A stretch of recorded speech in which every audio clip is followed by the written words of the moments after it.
The morning was cold and the streets were wet from the night's rain. The city had not yet woken fully. A few cars moved slowly through the narrow roads, their headlights still on even though the sun had risen. Shop windows were just being cleaned. A bakery on the corner had its door open, and the smell of fresh bread drifted out into the gray air.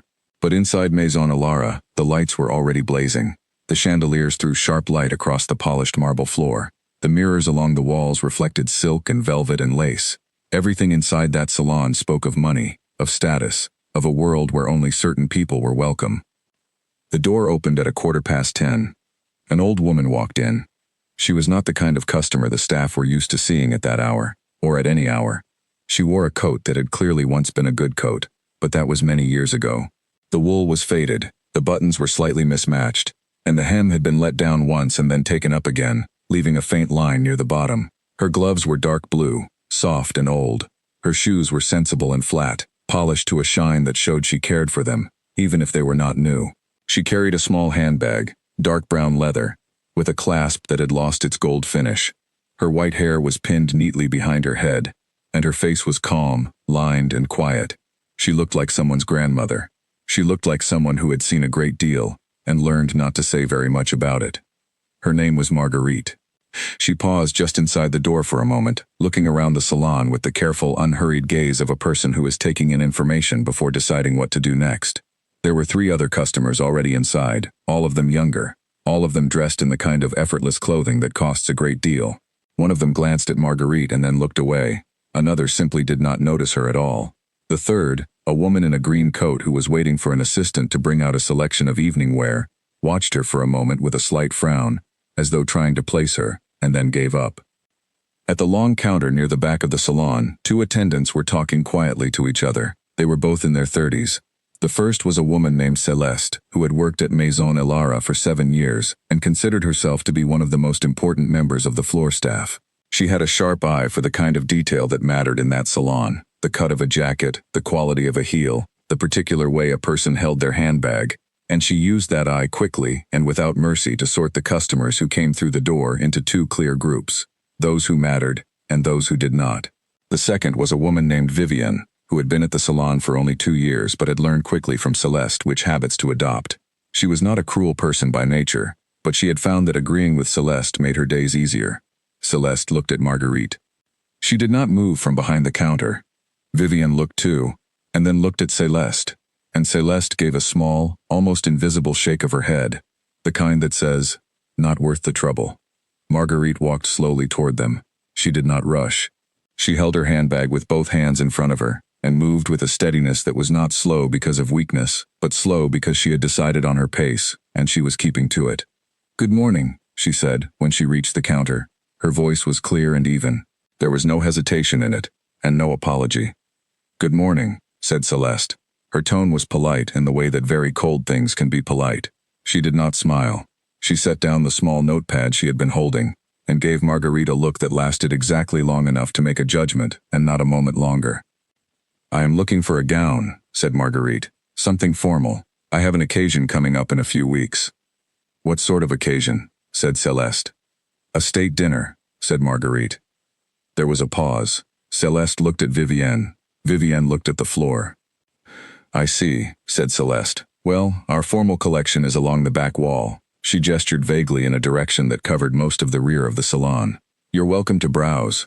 She did not offer to help. She did not ask what size, or what color, or what she had in mind.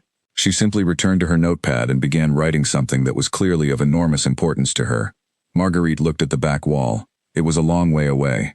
The salon was wide and the floor was polished marble, and there were no seats near where she was standing.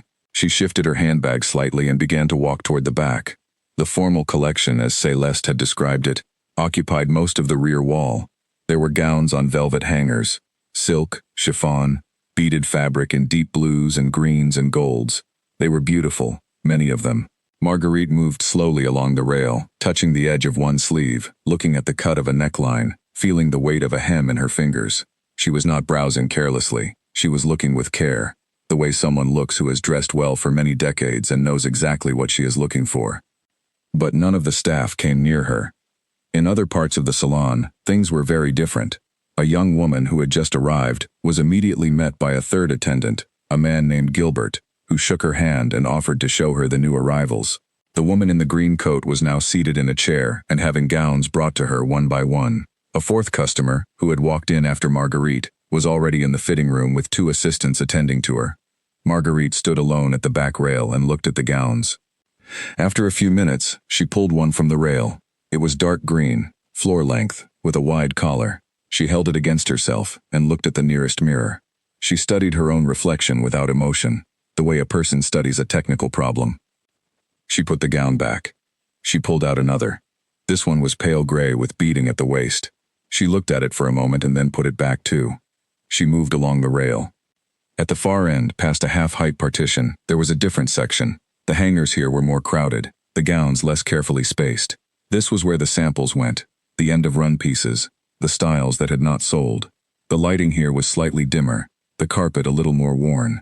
Celeste, watching from across the salon, had been steering Marguerite in this direction since she walked in, not by speaking to her or guiding her, but simply by not helping her, knowing that a person who does not know the salon layout will eventually drift toward the corner where no one important ever goes.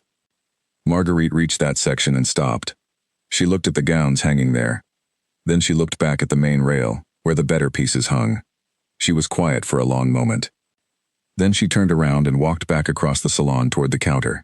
Her pace was the same as before. Her face was the same. She did not look angry. She looked exactly as she had when she came in, calm and quiet and paying attention.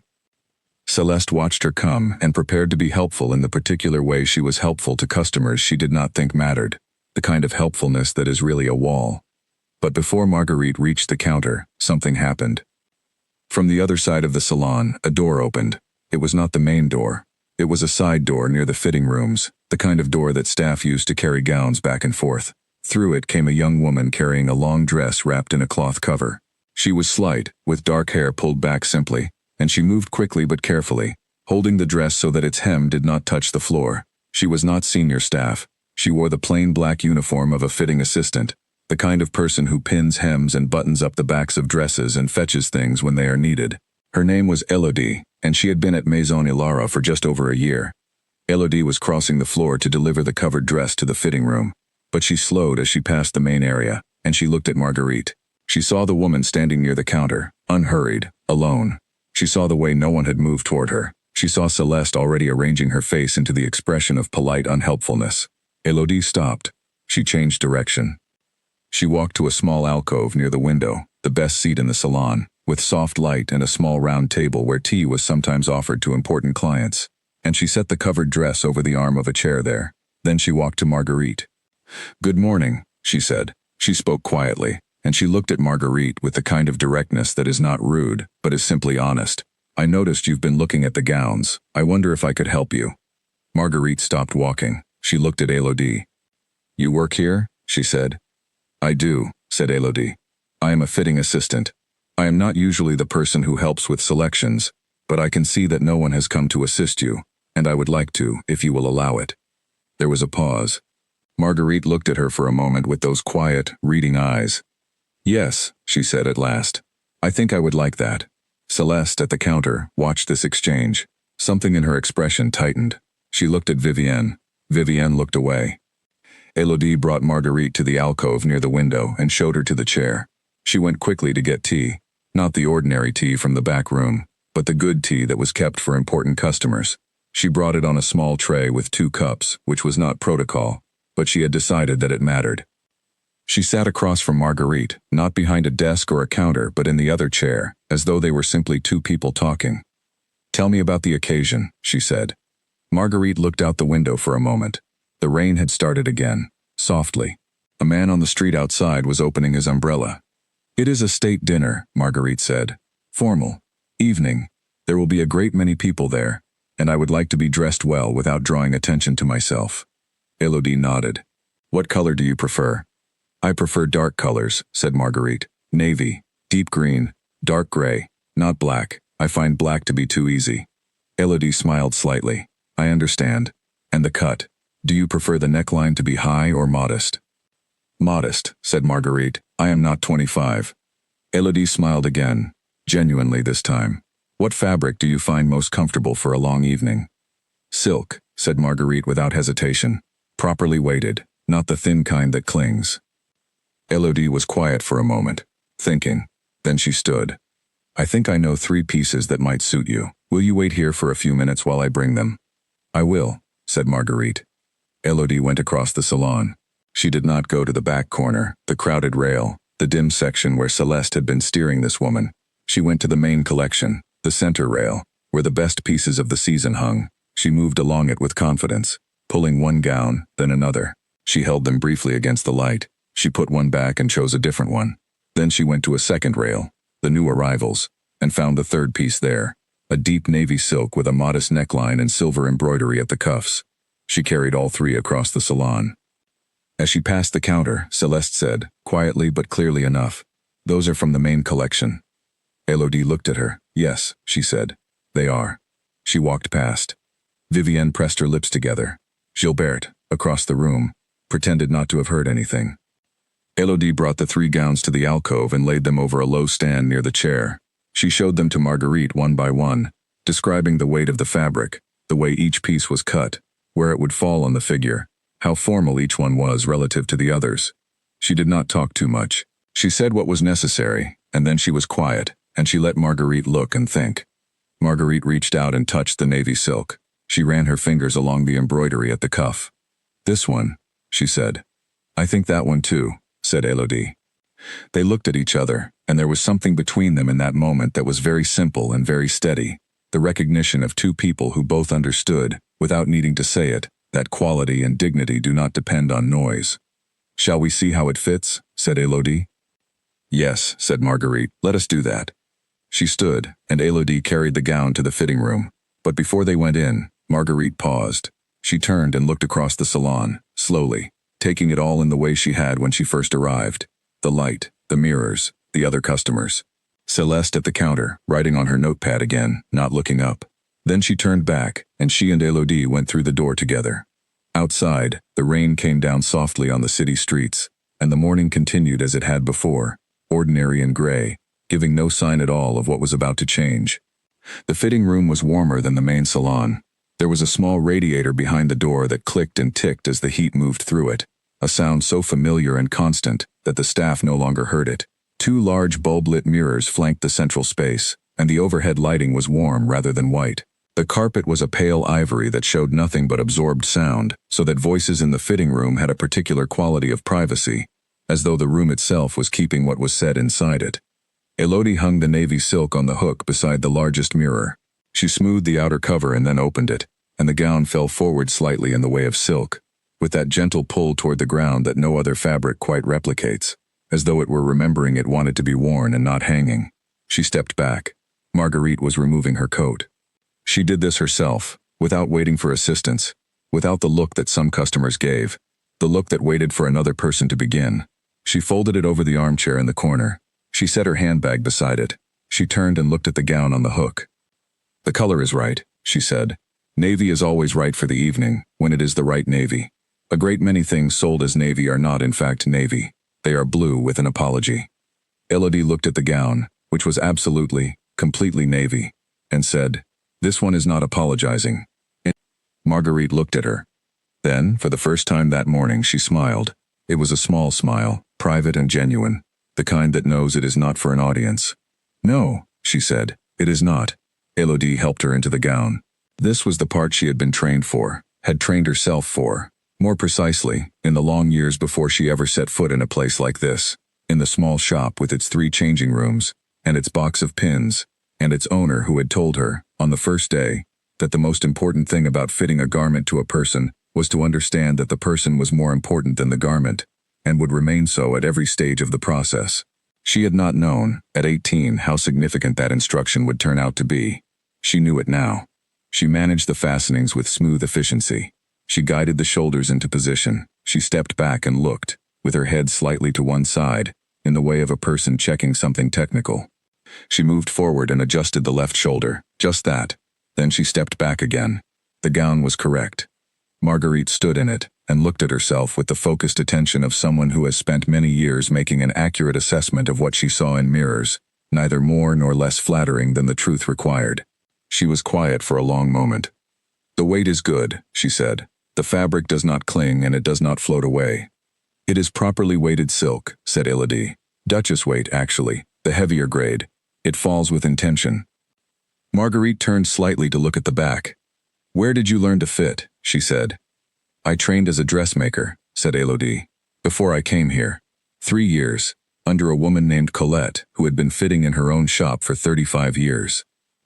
She taught you well, said Marguerite. She was very particular, said Elodie. She said the same thing 300 times about every technique, until you stopped thinking about it and simply did it correctly. The best kind of teacher, said Marguerite.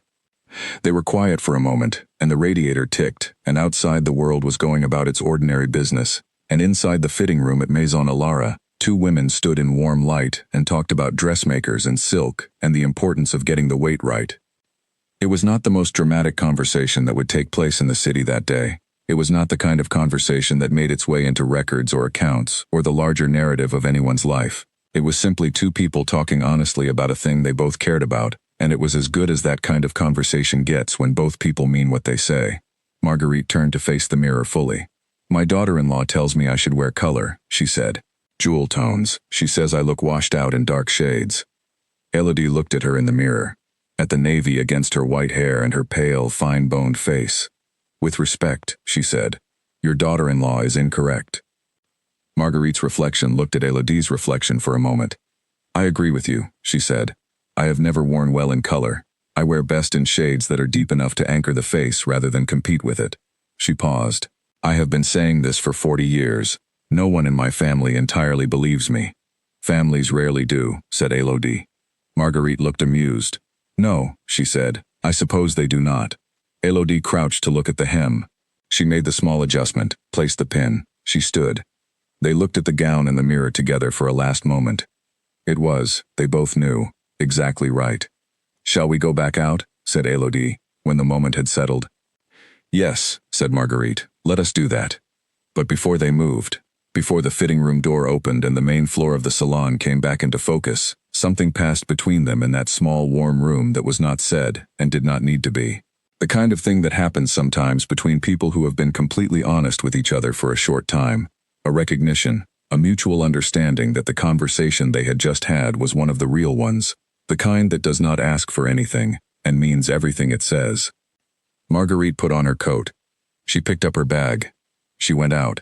And Elodie carried the navy silk, and the morning went on, and the city went on, and somewhere in the mechanism of things that connect action to consequence, something had already begun to turn. The fitting room at Maison Alara was not a small space. It had been designed to impress, with wide mirrors on 3 walls and a raised platform in the center where the customer stood while adjustments were made. The carpet was deep ivory, the lighting warm but clear. A single armchair sat in the corner for waiting companions. Along one wall hung a rack of accessories, silk scarves, thin belts, long gloves, that could be used to complete a look. It was a room that was supposed to make people feel important, chosen, cared for. Marguerite stepped up onto the platform without help, without reaching for a wall or a rail. Elodie noticed. She had seen enough people in this room to know that how someone stepped onto that platform told you something about who they were. Some people hesitated, uncertain whether the space was really for them. Some rushed forward eagerly. Marguerite stepped up the way someone steps into their own kitchen, naturally, without thought, as though all the space she occupied in the world was simply hers. Elodie lifted the gown from its cover and held it carefully. It was even more beautiful at close quarters. The silk was deep navy, the color of deep ocean water, and it caught the light in a way that moved as the fabric moved, shifting between blue and almost black depending on the angle. The neckline was modest and clean, a gentle scoop that sat an inch below the collarbone. The sleeves were 3/4 length, and at the cuffs, silver thread had been worked into a pattern that was small and careful and precise. Not a statement, but a detail. The kind of thing that you only noticed when you were close enough to matter. If you are ready, said Elodie. Quite ready, said Marguerite. Elodie helped her into the gown. This was part of her skill, and she was good at it. The particular combination of efficiency and care that made a person feel neither rushed nor fussed over. She worked the fastenings smoothly. She guided the fabric over the shoulders without pulling. She stepped back and looked, and then she made one small adjustment to the left shoulder seam. Just a touch, a repositioning, and the gown settled as if it had been made for exactly this figure. Marguerite turned and looked at herself in the mirror. The silence that followed was not an empty silence. It was the kind of silence that happens when something settles into the right place, when a thing becomes what it was supposed to be. The gown was exactly right. Not because it was the most elaborate thing in the salon, or the most heavily decorated, or the most fashionable. It was right because it suited her. It suited the particular quality of stillness she carried with her, the way she occupied a room without taking it over, the way she commanded attention without requesting it. The deep navy was exactly the kind of color she had described, dark, rich, present. The embroidery at the cuffs was the detail that made everything else make sense. It was enough, and no more than enough, and that was what made it perfect. Marguerite reached up and touched the embroidery at her right cuff. She turned her wrist slowly, watching the way the silver thread caught the light. She did not smile, but something in her face became very slightly softer, in the way that a person's face becomes softer when they are satisfied by something they have waited a long time to find. "How does it feel?" said Elodie. "It feels correct," said Marguerite. She turned to face the mirror again, and she looked at herself for a long moment with clear eyes, not with vanity, and not with judgment, but with the straightforward assessment of someone who is checking whether a thing will do its job properly. "The hem may need a fraction of adjustment," she said, "at the back." Elodie crouched and looked. The hem at the back fell slightly lower than the front by perhaps half an inch. She took a pin from the small cushion on her wrist and made the adjustment, placing the pin with care. "Like this?" she said. "Yes," said Marguerite. "Exactly like that." Elodie stood. They were both quiet for a moment, and there was a comfortable easiness in the room that had not existed anywhere else in the salon that morning. Outside, through the walls, they could hear the muffled sound of the main floor, the faint chime of the door, Celeste's voice saying something quick and businesslike, the soft movement of hangers on rails. "You have a good eye," said Marguerite. Elodie glanced at her. "Thank you." "I do not say things I do not mean," said Marguerite. "You chose the right 3 gowns. You brought them without showing off. You said what needed to be said and nothing more." She paused. "That is a skill. Most people do not have it." Elodie was quiet for a moment, not knowing quite what to say. "I simply tried to help," she said at last. "That is precisely the skill I am describing," said Marguerite. She turned back to the mirror. "What is your name?" she asked. "Elodie." "How long have you been at this salon, Elodie?" "A little over a year." Marguerite nodded slowly. "And before this?" "I trained as a dressmaker," said Elodie. "For 3 years. I worked in a small shop, alterations mostly, then some original pieces. Then I came here because I wanted to learn the other side of it, the fitting, the sales, the way a collection is put together." "And do you enjoy it?" Elodie considered the question honestly. "I enjoy the craft of it," she said. "The fitting, the understanding of how a garment behaves on a body. I find that interesting. Some other parts of the work are less interesting." Marguerite looked at her reflection and said quietly, "Yes, I imagine they are." There was no harshness in her voice when she said it. She was simply acknowledging something they both understood, without making a performance of it. Elodie helped her out of the gown and into her own clothes again, and then she carried the navy silk carefully back to its cover. She smoothed the fabric before closing it, the automatic action of someone who cared about the thing itself and not just the transaction. "I would like to take this one," said Marguerite. "And I also noticed 2 other pieces on my way in that I would like to set aside for consideration. I will have my household account reviewed." Elodie nodded. "Of course. I can arrange for them to be set aside." "Good," said Marguerite. "Let us go back out." They came out of the fitting room together. The main salon was slightly busier now than when they had gone in. Gilbert was at the far end helping a young couple who were looking at accessories. The woman in the green coat had finally made her decision and was now at the counter, where Vivian was processing the payment. Celeste was standing near the main rail, straightening gowns that did not need straightening, which was something she did when she was paying attention to something she did not want to appear to be paying attention to. Elodie brought Marguerite to the main counter.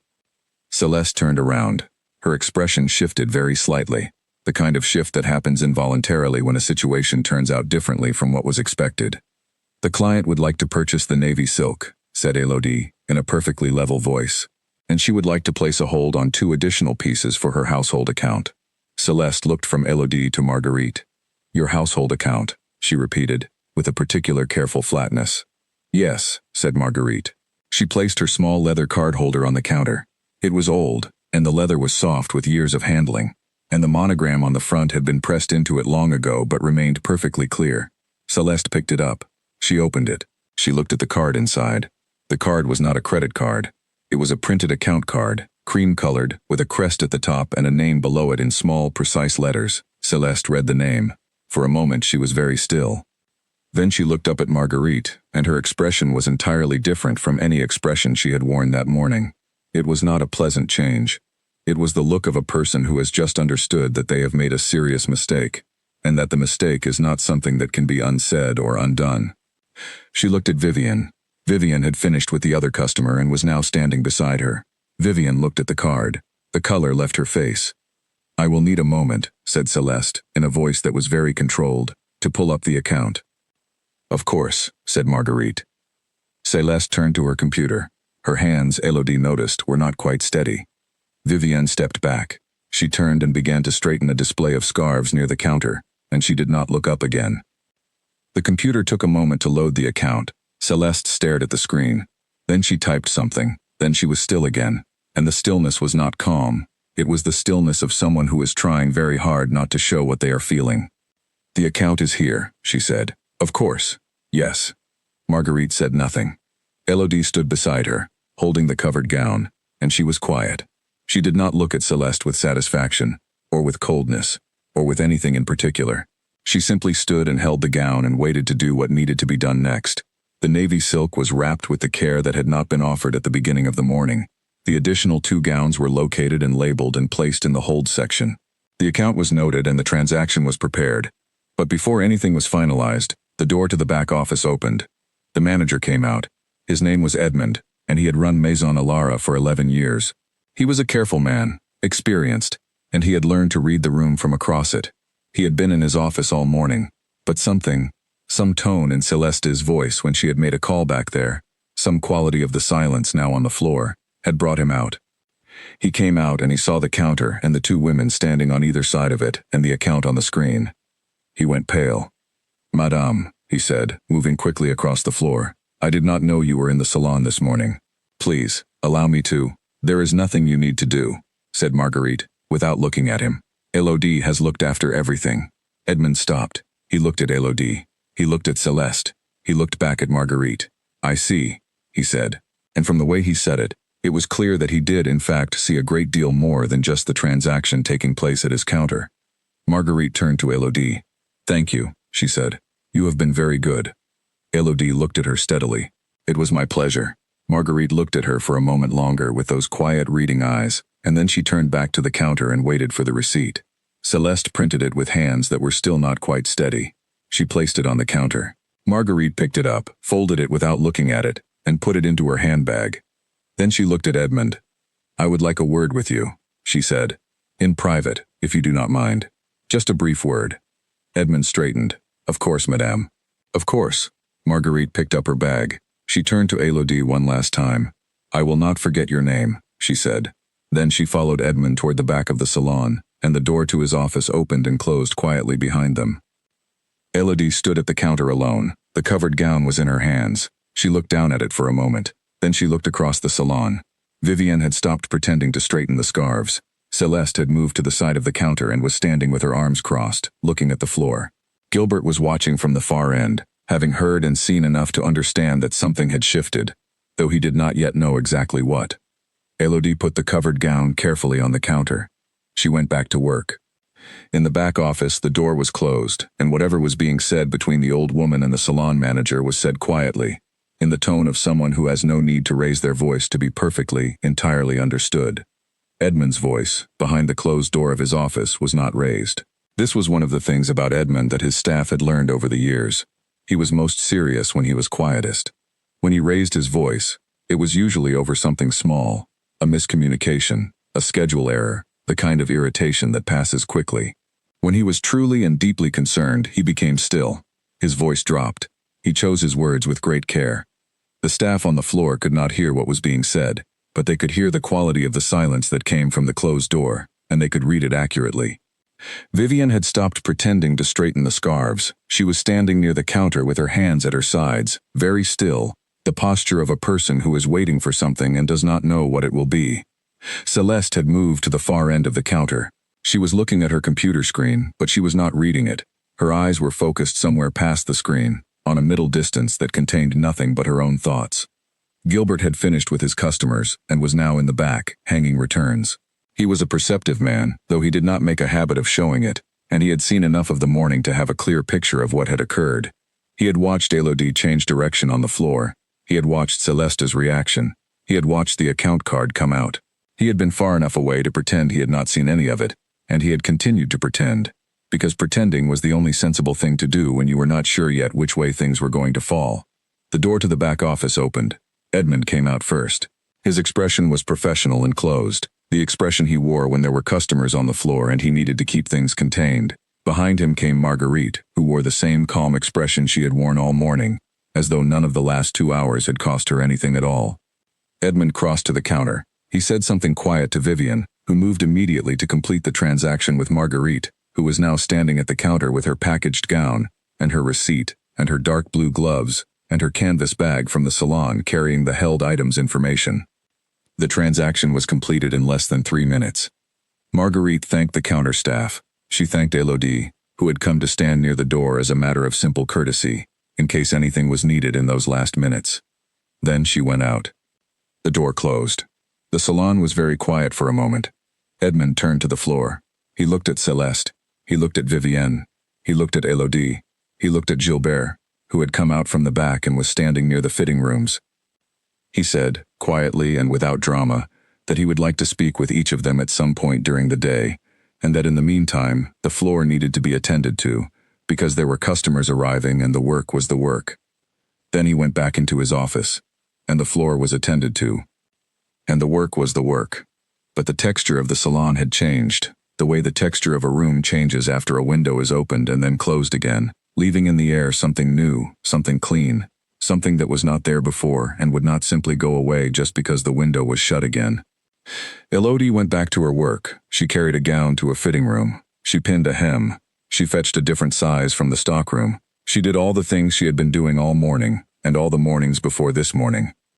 But she was thinking about the woman in the navy silk. She was thinking about what she had said. I do not say things I do not mean. She was thinking about how rare that was, actually, when you stopped to consider it. How many things people said in a day that were not quite what they meant, or were an approximation of what they meant, or were what they thought the other person wanted to hear rather than the true and actual thing they believed. How the language of ordinary social life was full of these small performances, these gentle fictions, these habitual approximations that kept everything moving smoothly, without anything ever being quite real. And then there was a woman who said, I do not say things I do not mean. And behind those words was a whole architecture of a life lived differently. A life in which words were taken seriously as the primary means by which one person made themselves known to another, and so had better be chosen to represent the truth as accurately as possible, and not the comfortable version of it. Elodie went about her work and thought about this for the rest of the morning.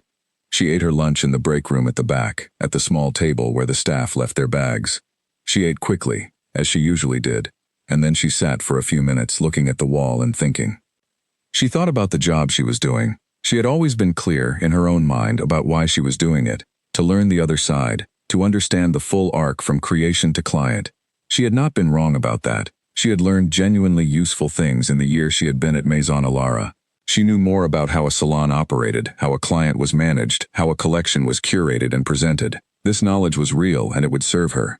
But she had also, she realized, learned something this morning that she had not been expecting to learn. She had learned something from watching the space between what Celeste had done and what she had done herself.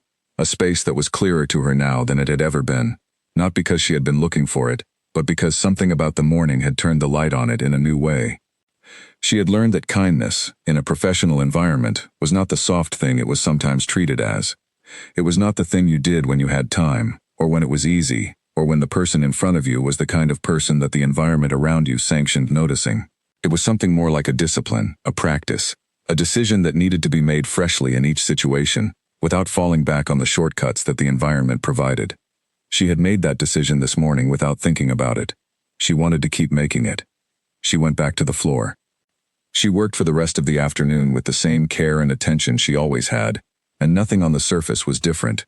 And underneath the surface, everything was slightly but permanently different, the way things are after a morning that turns out to have been more significant than it appeared while it was happening. Edmund's office was small for a man who managed a salon of such reputation. It had one window, and it looked not onto the fashionable street outside, but onto a narrow courtyard, where delivery boxes were stacked, and a single bare tree stood against the far wall.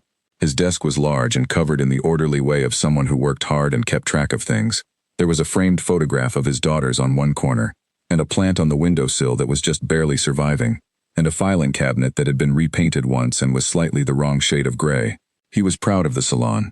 He had built its current reputation over 11 years with patience and a great deal of attention to exactly the kind of detail that mattered to exactly the kind of clientele they served. He sat down behind his desk. He gestured to the chair across from him. Marguerite sat. She placed her handbag on her knees and folded her hands over it and looked at him with the same calm, direct expression she had worn all morning, as though nothing that had happened, neither the dismissal near the door, nor the drift toward the discount corner, nor the change in everyone's expression when the account card appeared, had disturbed her composure in the slightest. Edmund began to speak. He said that he was deeply sorry. He said that if he had known she was in the salon, he would have been on the floor himself to greet her personally. He said that the treatment she had received was entirely inconsistent with the standards of Maison Alara, and that he took full responsibility for what had occurred on his floor today, and that he was genuinely, sincerely distressed. He spoke for perhaps 2 minutes. Marguerite let him finish. Then she said, calmly, "I come to salons and shops without announcement occasionally. You may think of it as a habit of mine. I do it because I find it instructive. If I arrive announced, I am treated one way. If I arrive without announcement, I learn something far more useful about how a business actually operates." Edmund was quiet. "I have been visiting establishments of this type for many years," she continued. "I understand the judgments that are made at the door. I am not naive about them. I understand that a woman of my age, in a worn coat, carries certain assumptions on her shoulders the moment she walks in." She paused. "What I am not willing to accept is that those assumptions should translate into the kind of treatment I received this morning from your senior staff." Edmund looked at his desk. "Madam, I have not finished," she said, not unkindly, simply clearly. He stopped. "There was one member of your staff this morning who behaved differently," she said. "The young woman named Elodie. She is listed as a fitting assistant, I understand, not a sales associate. She had no particular obligation to assist me, and certainly not to abandon what she was doing to come and help a customer who had already been left standing alone for 10 minutes at the back rail." Edmund listened. "She chose to do it," said Marguerite. "She came to me without being asked. She sat with me, as though I were worth sitting with. She brought the right gowns from the right part of the collection, not the corner where your staff had clearly decided I belonged. She listened when I spoke to her. She was honest and direct, and she did her work well." She paused again. "She did not know who I was. She helped me because I was a person who needed help. That is the whole of it." Edmund nodded slowly. "I wanted you to understand," said Marguerite, "that it is people like her who are the reason a salon earns the reputation it claims to have. Not the chandeliers, not the marble floor, the people." She stood. Edmund stood quickly. "I also want you to understand," she said, picking up her handbag, "that the account this household has maintained with your salon represents a long relationship. Whether it continues to represent that relationship in the future will depend, in some part, on how you choose to act on what I have told you today." She walked to the door. "Madam," said Edmund. She stopped but did not turn. "I understand," he said, "completely." She opened the door and went back out into the salon. She did not look at Celeste. She did not look at Vivienne. She walked across the marble floor with her unhurried, even pace, her worn coat, her old shoes, her dark gloves. She picked up her parcel at the counter without ceremony and thanked the young man there who handed it to her. She walked to the door. She stopped just inside it. She turned and looked one last time across the salon. For just a moment her gaze found Elodie, who was on the far side of the room, straightening a rail of afternoon dresses, her back half turned. Elodie did not see her look. She was simply doing her work, careful and quiet and unremarked upon. Marguerite turned and went out into the gray morning. The door closed softly behind her. She walked along the wet pavement toward the corner where her car was waiting. The driver, a man named Albert who had worked for her household for 19 years, was standing beside the car, holding an umbrella, though the rain had slowed to almost nothing. He opened the door for her without speaking, which was his way, and she got in, and he closed the door, and he walked around to the driver's side and started the engine. They drove in silence for a few minutes. Then Marguerite said, without looking up from her gloves, which she was smoothing on her hands, "Albert, when we get home, I want you to give me the number for the household account manager." "Of course, madame." "And I would like to send something," she said. "A letter, tomorrow." "To the salon?" "No," she said. To an individual. I will tell you more about it when I have had time to think. Albert did not ask any more questions. This was one of the things that made him good at his work. Marguerite looked out the window. The city passed by in its ordinary way, the shops and the office buildings and the people moving along under umbrellas, all of them wrapped up in their own private mornings. She watched it without expression, but her eyes were alive, the way they always were when she was working something through. She was thinking about the young woman with the dark hair and the careful hands, the one who had changed direction in the middle of a task to help someone no one else had seen fit to help. She was thinking about what that meant. Not about what it would lead to, not yet, not in any calculated way. She was simply thinking about the fact of it, the strangeness and the simplicity of it, the way a small act of decency could stand out so clearly in a room full of its opposite. The way it had been, to use the word that kept arriving in her mind, a relief, not just for herself, but in a more general sense, a reminder that such things still existed, in ordinary places, without ceremony, just because someone had decided to do them. The car moved through the city. Marguerite smoothed her gloves one more time, and looked out at the wet street and thought about what she was going to write. Back inside Maison Alara, the morning was beginning to unravel in ways that the staff were not yet fully aware of. Edmund had come out of his office with a particular expression, the expression of a man who has received information that requires him to make decisions. He spoke briefly to the floor supervisor. Then he went back into his office and made a phone call. Celeste was at the counter. She was doing her work with the same efficiency she always had, because efficiency was her armor and she wore it well. But her eyes kept going to the door of Edmund's office, closed again now, and then to Elodie, who was still working quietly on the other side of the salon, unaware that anything had shifted. Vivian had gone to the stockroom for something and had not come back. Gilbert was with a customer, keeping his eyes forward. At around noon, Edmund came out of his office again. He walked to where Elodie was working and asked if she could come speak to him for a moment. His tone was neutral, professional. Elodie followed him, wondering what she had done wrong. She had not done anything wrong, but she did not know that yet. She was still in the part of the morning where she was simply a fitting assistant who had changed direction on the floor, a thing she had done because it seemed right, and not because she expected anything from it. She sat in the chair across from Edmund's desk, in the same chair where Marguerite had sat an hour before, and she waited to hear what he had to say. Edmund looked at her for a moment. "The customer you assisted this morning," he said. "The older woman," said Elodie. "Yes. Do you know who she was?" Elodie thought about it. "She gave me her name, Marguerite." She paused. "I didn't ask for more than that. It didn't seem necessary." Edmund nodded. He was quiet for a moment. "She mentioned you," he said, "by name, in specific terms." Elodie looked at him steadily. "She was very complimentary," he said. "Very." Elodie said nothing. "I want you to know," said Edmund, "that it was noted, that you are noted.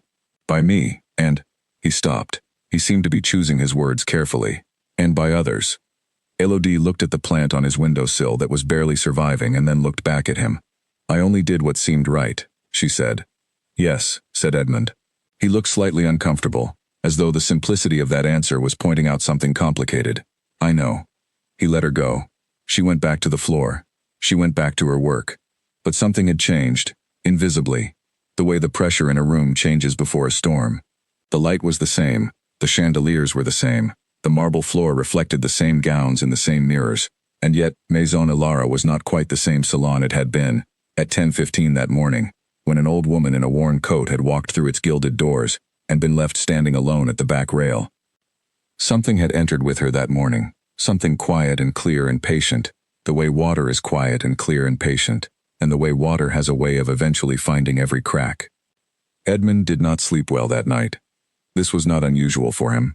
He was a man who processed things through his evenings, who worked through problems in the hours before sleep rather than setting them down at the door. His wife Caroline had learned over 23 years of marriage to recognize the signs, a particular quietness at dinner, the way he moved through the house with a slightly inward look, the delayed response to things she said that meant he had heard her but his mind was still somewhere else. She asked, over the washing up, what was on his mind. He told her. Caroline was a practical woman, a structural engineer by training, and she had the habit of listening to a problem from beginning to end before saying anything about it. She listened to the account of the morning. She listened to the part about the account card. She listened to the part about Elodie. When he had finished, she was quiet for a moment, drying a bowl. "You already know what you need to do," she said. I know what I need to do about the floor, he said. The practices, the culture. Yes, I know that. I've been thinking about how to change some things for a while. I just hadn't found the impetus to actually do it. And now you have the impetus, she said. Unavoidably, he said. She looked at him. That's not what's keeping you awake. He was quiet. It's the girl, said Caroline, the fitting assistant. He nodded slowly. I feel that she did something genuinely good this morning, and that she did it in the middle of a floor where the culture was working against it. And I am sitting here thinking about what I should have done differently, so that the culture was not working against it. He paused. She should not have to be exceptional to do the right thing. The right thing should be the default. The fact that it was exceptional tells me something about what I've allowed. Caroline set the bowl on the rack. Then fix it, she said, and recognize the girl, in that order. He looked at her. You are always so clear, he said. You always know the answer, she said. You just sometimes need to hear someone else say it back to you. He fixed the washing up liquid and they finished the kitchen and went to bed, and he slept better than he had expected, because the conversation had done what Caroline's conversations always did, simplified the thing until it was only what it actually was, without the extras he had added. The next day he came in and began. He did not announce what he was doing. He did not make speeches. He simply changed how he was present on the floor, came out of his office at different hours and walked the space with genuine attention, watching the moment of greeting, the quality of the approach, the language used when a customer made a request. He noticed things he had not allowed himself to notice before. He made mental notes. He spoke to Gerard. He began to form a clear picture of what had been happening, not just on that Tuesday morning but as a general pattern that Tuesday morning had made legible. It was not a pleasant picture. But it was honest, and he had decided, after the conversation with Caroline, that honesty was where he was going to start. He started with Elodie because she was the clearest signal in an otherwise cloudy picture. He called her into his office and told her what he knew and what he intended to do. She said simply that she had only done what seemed right. He said, I know, and the two small words contained for him an entire recognition of how badly wrong the floor had been that morning, because the right thing had been done by the only person who had not been shaped by the habits of the floor, the youngest person, the least senior, the one who carried gowns and pinned hems. He went back to work. He was going to make this right, not just for the account, though that mattered, not just because of the Duchess's view of things, though that was real and significant, but because it was what the salon should have been all along, and the morning had shown him the distance between what it should have been and what it had actually been, and he was a man who, once he saw that kind of distance clearly, could not simply continue walking in the wrong direction. Outside his window, the bare tree in the courtyard stood against the gray sky, and the delivery boxes were stacked beside the wall, and the city went about its business. And inside the salon, on the polished marble floor, things were quietly and irreversibly beginning to change. The days after Marguerite's visit passed with the surface appearance of normalcy. To anyone watching from outside the salon, nothing seemed to have changed. The doors opened at 9 each morning. The chandeliers came on. The rails were adjusted. The staff took their positions. Customers came and went. Gowns were selected and fitted and paid for. The ordinary work of the salon continued. But under the surface, things were shifting. The way plates of rock shift deep underground long before the ground above feels any movement. Celeste came in on the second morning and did her work. She came in on the third morning and did her work. She was, as always, efficient and professional in the technical sense of those words.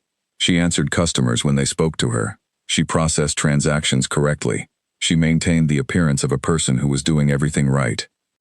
But there was something new in the way Edmund watched the floor. It was not obvious.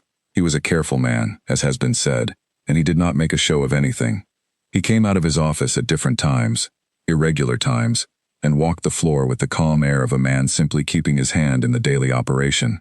But his eyes were more present than they had been, more alert, more focused on the small transactions between staff and customer, the moment of greeting at the door, the tone used when a question was asked, the body language of his senior associates when a new customer walked in.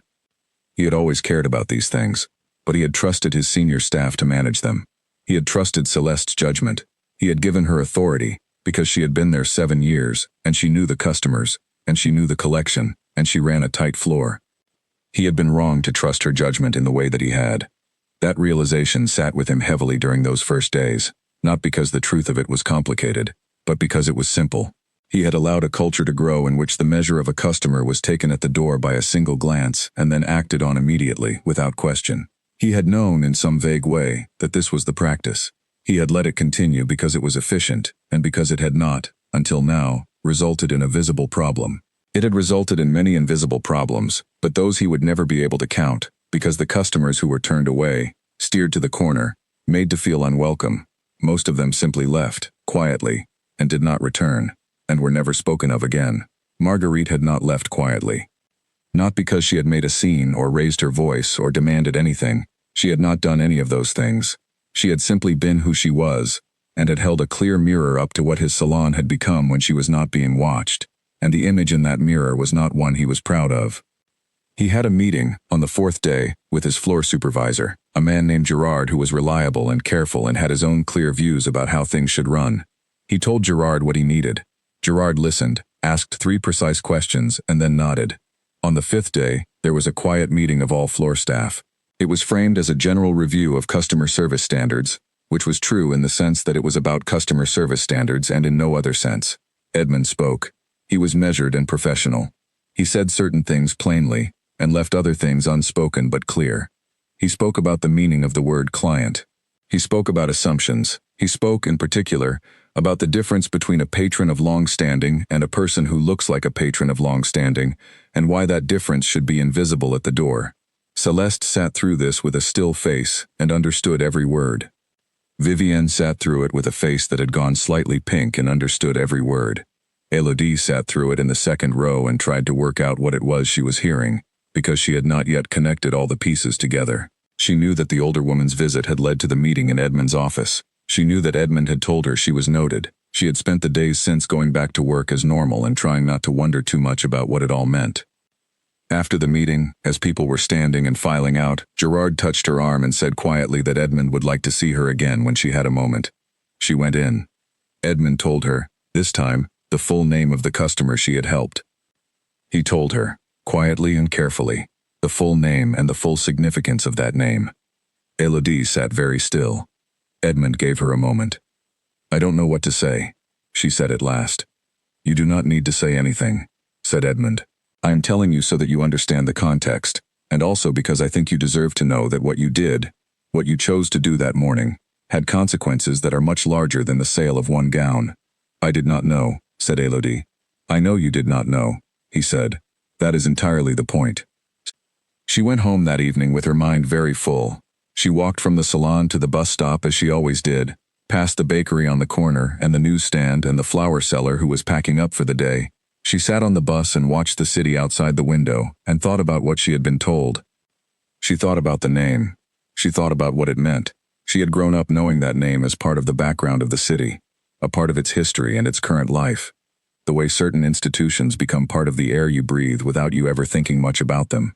She had not thought, when she crossed the salon floor to help an elderly woman in a worn coat, that she was helping anyone connected to that world. She had simply helped a person.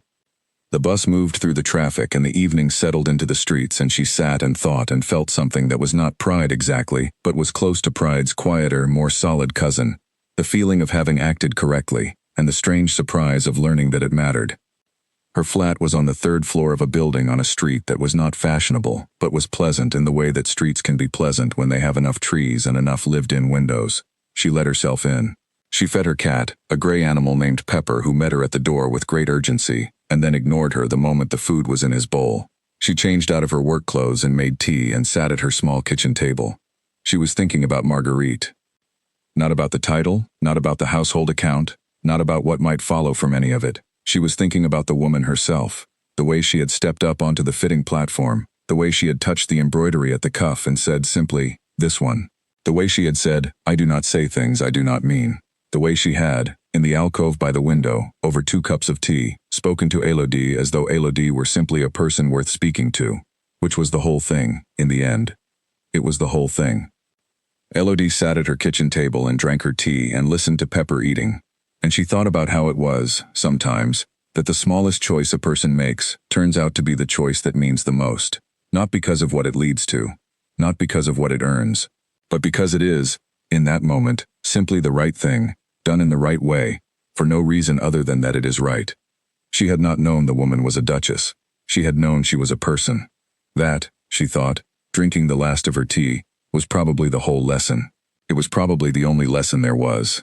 And it was probably, she suspected, one of those lessons that seems obvious when you say it out loud but is, in the reality of daily life, in the bright lights and the marble floors and the sharp judgments that cut people into categories before they have even had a chance to speak, much harder to actually live.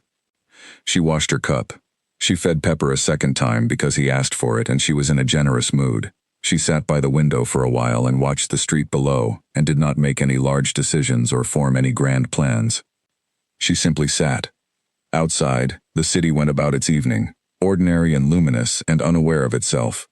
In 3 weeks, the letter would arrive. But she did not know that yet. She only knew what had already happened, that she had walked across a salon floor on a gray Tuesday morning to help a woman no one else had chosen to help, and that she had done it without thinking very much about it, which was perhaps the only way the best things ever get done. There was, in the middle of those early days after the Duchess's visit, a conversation between Élodie and Gerard that she would remember for a long time, not because anything dramatic was said in it, but because of what it quietly confirmed. Gerard found her in the stockroom on the Thursday afternoon, the third day after the Tuesday, when the salon had begun to feel its way toward whatever it was going to become after the morning that had changed it. He was not usually a man who sought out conversations that were not strictly required by the work. He was efficient and careful and direct, and he worked by the principle that unnecessary words were unnecessary. But he came into the stockroom and picked up a hanger that did not need moving and set it down again, and then looked at Élodie. "You are all right?" he said. It was not a question he usually asked. She recognized it as something specific. "Yes," she said, "I think so." He nodded. He was quiet for a moment, turning a small task over in his hands that did not really need doing. "What you did on Tuesday," he said. "I saw it." Élodie looked at him. She did not say anything. "I have been here 9 years," said Gerard. "I have seen the floor a great many ways. The way it was on Tuesday morning with that customer, that is not how I would have it be. I should have been out there myself. I was in the back." He stopped. "I am not saying this to excuse anything. I am saying it because I want you to know that what you did mattered, not because of who she turned out to be. Before anyone knew who she was, what you did was simply right. It would have been right regardless." Élodie held the gown she was holding and looked at Gerard, this quiet, practical man who had been on this floor for 9 years, and she thought about all the things that could be said and how few of them needed to be said, and she said the true one. "Thank you," she said. He nodded. He put down the hanger he had been turning. "Good," he said, and then he went back to work. She stood in the stockroom for a moment after he left, holding the gown, listening to the sounds of the salon through the half-open door, the small familiar sounds of a place going about its ordinary afternoon, the soft chime of the entrance, a murmured conversation, the distant click of the radiator in the fitting room. She thought about Gerard's 9 years. She thought about Celeste's 7 years, or 12 years, or however many it actually was. She thought about the way years of being in a place shaped you, accumulated around you, and how that shaping could go either way, could deepen what was best in you, or could slowly, quietly, without any decisive moment, narrow it. She did not want to be narrowed. She wanted to stay the kind of person who changed direction on a salon floor when she saw something that needed doing, without hesitation and without calculation, not because no one was watching, but because it was simply the right thing, and the right thing did not depend on witnesses. She hung the gown on the rail and went back out. She had 3 fittings that afternoon, and she gave each of them her full attention, and each customer left better than they had come in, which was, she had decided some time ago, the only measure of the work that really counted. That evening she walked home in the blue dusk, past the bakery that was pulling its shutters down, past the newsstand where the day's papers were being replaced with the evening edition, past the flower seller who was gone now but had left a few stray petals on the pavement that the wind was moving in small circles. She walked with her hands in her pockets and her mind quiet and present and clear, the way her mind got after a good day's work. She thought about what came next. She did not know yet, but she was beginning to understand the shape of the question. Not what her next job would be, or what title she would hold, or how much she would earn, but what kind of work she wanted to be doing and what kind of person she wanted to be doing it. Those were the real questions. Everything else would arrange itself around the answers, if the answers were honest. She turned onto her street, where the trees were bare and the windows were lit with the warm light of people who were home, and she felt something that was clean and true and hers, the particular feeling of a person who has done good work and knows it, not the showy kind, not the kind that announces itself, but the kind that sits quietly in the chest like a small, steady lamp. There are certain kinds of beauty that only exist because of what surrounds them. A single candle in an otherwise dark room is extraordinary. The same candle lit in a blaze of electric light is invisible. What happened at Maison Ilara on that gray Tuesday morning was that kind of beauty. It stood out because of what it stood against, and what it stood against was a habit that had been running quietly through the salon for a long time, so embedded that the people who practiced it had stopped seeing it as a choice. Celeste had not always been this way. This is the part of the story that is harder to tell, because it is more complicated than dismissal, and it requires looking honestly at the way people become the versions of themselves they sometimes become, not in one dramatic moment, but slowly, through a long series of small acceptances. She had started at Maison Ilara 12 years ago, not 7, as people currently assumed, because there had been a gap, a year she did not talk about, for reasons that were her own. When she first arrived, she had been genuinely enthusiastic. She loved fashion, loved the craft of it, loved the way a beautifully made garment could transform not just how someone looked but how they stood, how they held their shoulders, how they felt about themselves. She had been kind to customers in those early years. She had been patient. She had helped people find things that were right for them regardless of how they arrived or what they were wearing when they walked in. But something had happened over those years, a gradual shift, the kind that happens when a person starts paying more attention to the hierarchy of their workplace than to the work itself. She had watched which customers were prioritized. She had watched which sales led to the best commissions and which did not. She had watched, above all, how the people at the top of the salon floor, the senior associates, the manager before Edmund, treated different kinds of customers, and she had drawn conclusions about what was effective and what was not. She had started to copy the behavior, the way people copy behaviors that seem to be working, without quite meaning to, and without quite realizing they are doing it. First it was small things, then it was larger things. Then it was a habit so settled that she no longer thought about it at all.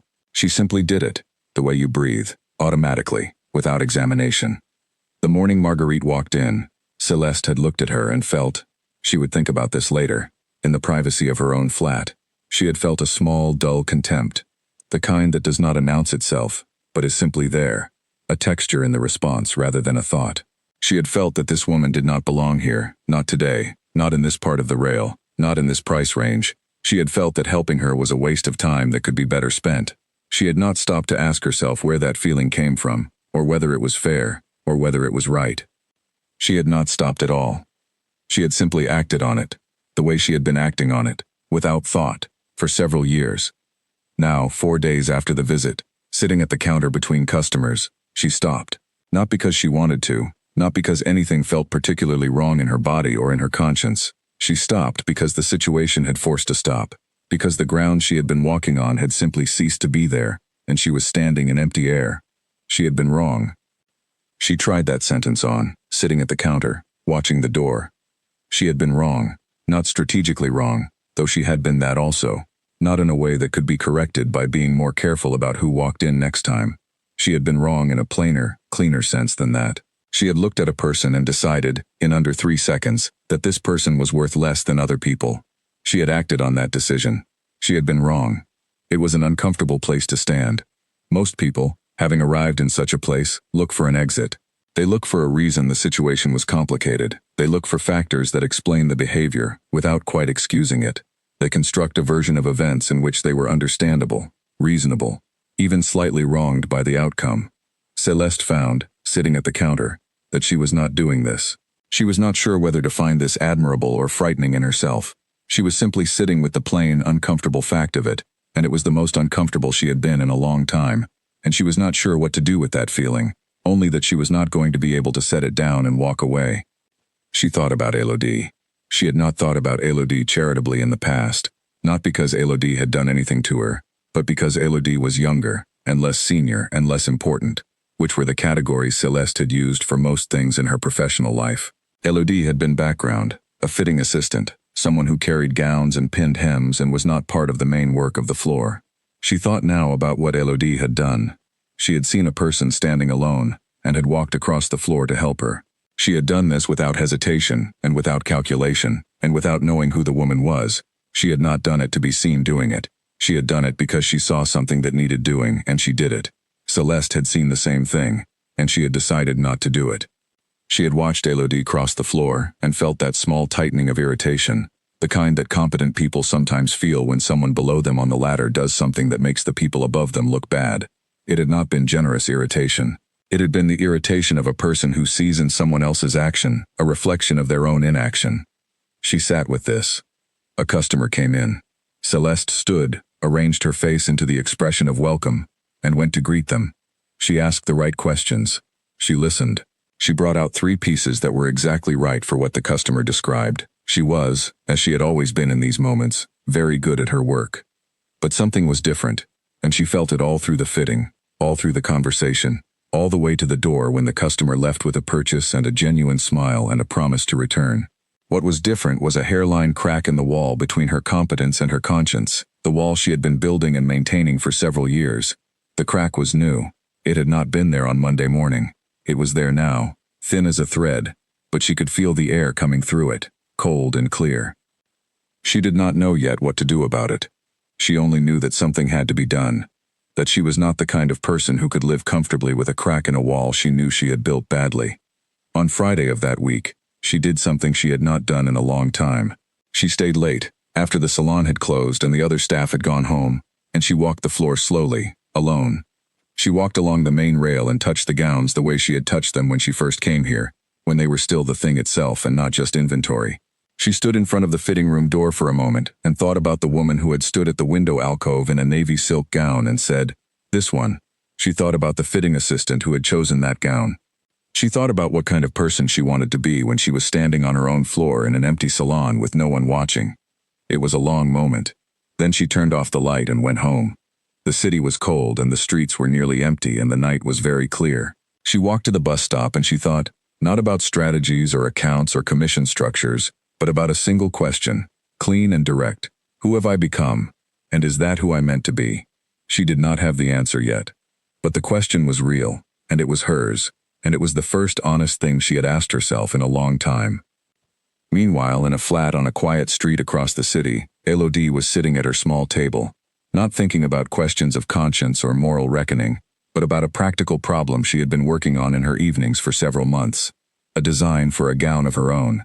It was not for any commission or any customer. It was something she had been doing because she loved the problem of it, the way a fabric could be cut and how each cut changed the fall, and how the fall changed everything else. She had several pages of sketches and a small amount of silk she had bought at a discount from a supplier, and she was working on it with the same care and attention she gave to everything she touched.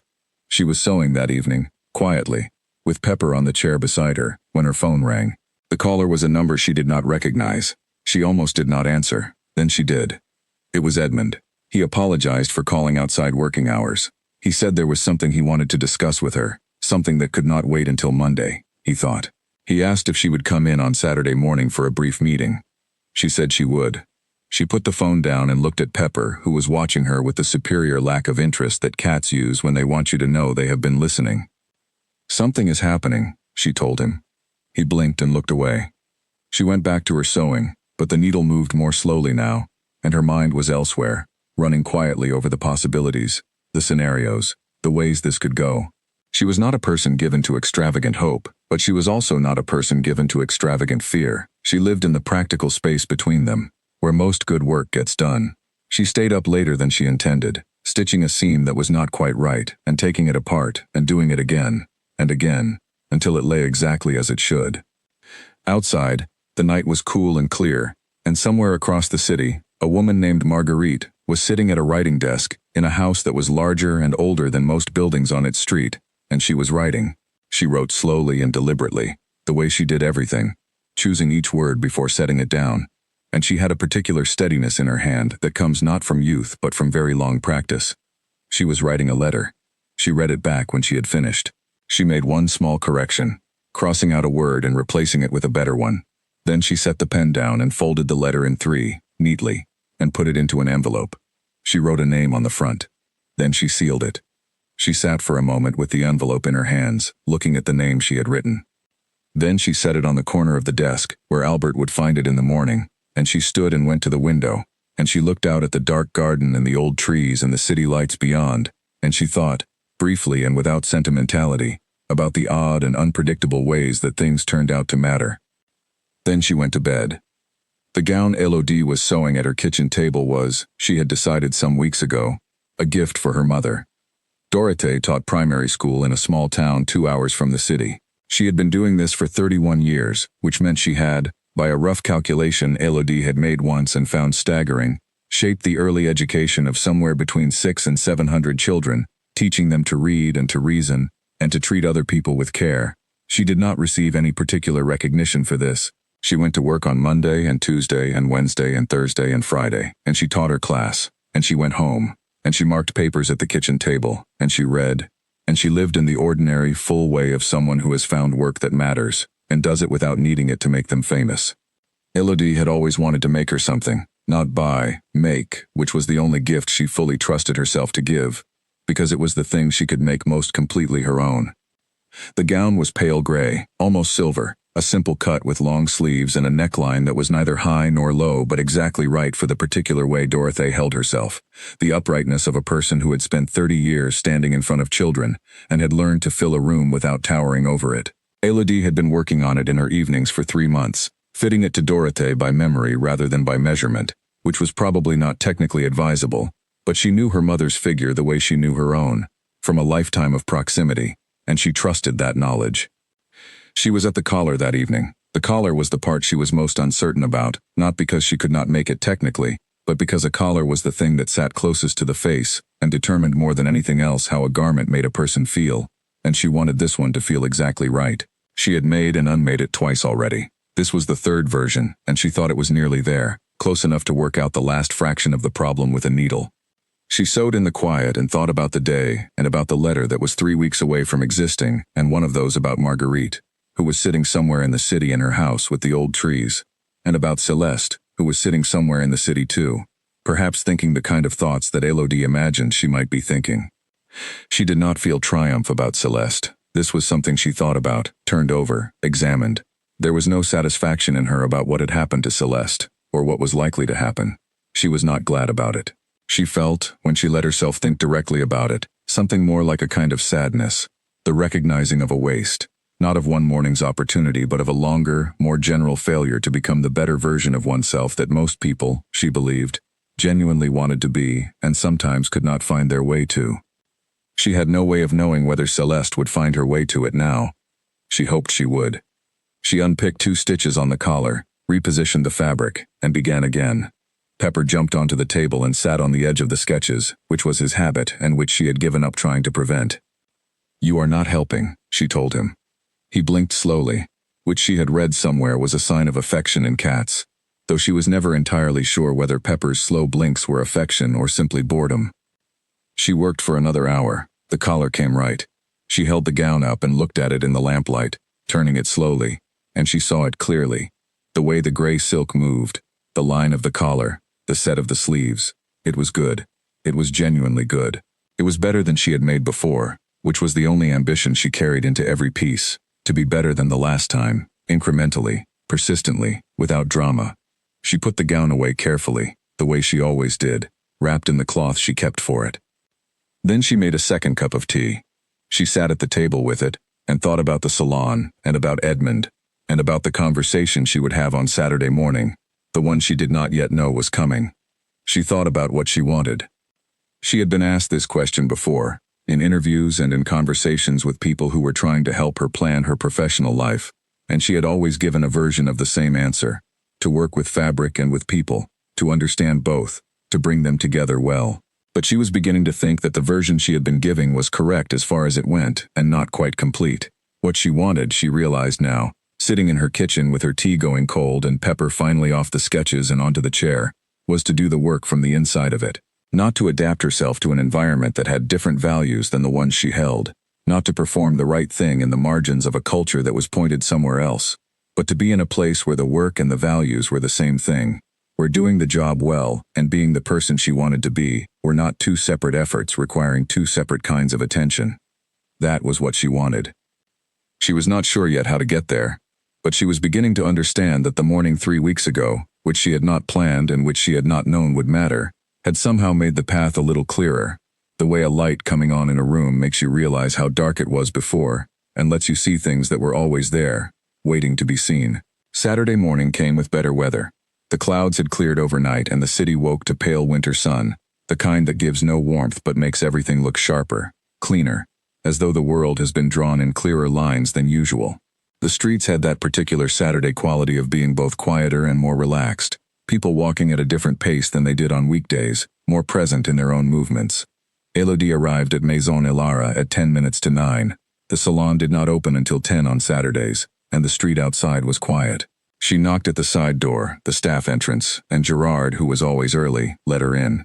He gave her a nod that carried some quality she could not quite read, somewhere between reassurance and significance, and led her through the back corridor to Edmund's office. Edmund was already at his desk. He was dressed for the day but had a cup of coffee in front of him and the look of a man who had been up and thinking for some time. He asked her to sit. He thanked her for coming. He set his coffee down. "I will get directly to the point," he said, which Elodie appreciated.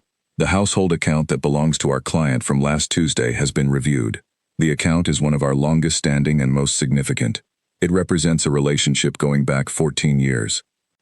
Elodie listened. "The Duchess has made clear, through certain channels, that her continued patronage of this salon is a matter she will revisit in the new year. She has not made any absolute decision, but she has communicated her view of her experience here, and that view is clear." He paused. "She also made clear, separately, that she has a direct and personal interest in seeing the member of staff who helped her appropriately recognized. She named you specifically, not in vague terms, very specifically." Elodie looked at her hands. They were in her lap, very still. "What does that mean in practical terms?" she asked. Edmund looked at her steadily. "It means," he said, "that I am offering you a position as a senior client associate, effective immediately." The room was quiet. Outside, a bird was singing somewhere in the courtyard. The plant on the windowsill was, improbably, looking slightly better than it had on Wednesday. The filing cabinet stood against the wall in its slightly wrong shade of gray. "A client associate," said Elodie. "Senior," he said, "with the responsibilities and the pay that go with that. You would work directly with clients from the point they enter the salon, full service, selection through to final fitting." He paused again. "You have the skills. You demonstrated that clearly last week. You have the approach that I need on my floor." He said this last part in a tone that was not quite apology, but was close to it. Elodie thought about this carefully, the way she thought about seams, slowly, looking at it from all angles before she made a cut. "I am glad to be considered," she said at last. "I want to think about it properly before I answer." Edmund nodded. This response, she could see, was not what he had expected, which was interesting. "Of course," he said. "Take the weekend." She stood. He stood. "One more thing," he said. She waited. "I want you to know that what is happening here, the changes I am making to how this floor runs, those changes would have been made regardless of your individual situation. They are necessary changes. They are things that should have been addressed long before now." He stopped. "But I am aware that knowing why something is right is different from actually doing it. I am grateful that this week gave me a reason to stop knowing and start doing." It was, Elodie thought, a remarkably honest thing for a manager to say. She thanked him. She went back out through the salon. She walked through it alone, which she had never done before.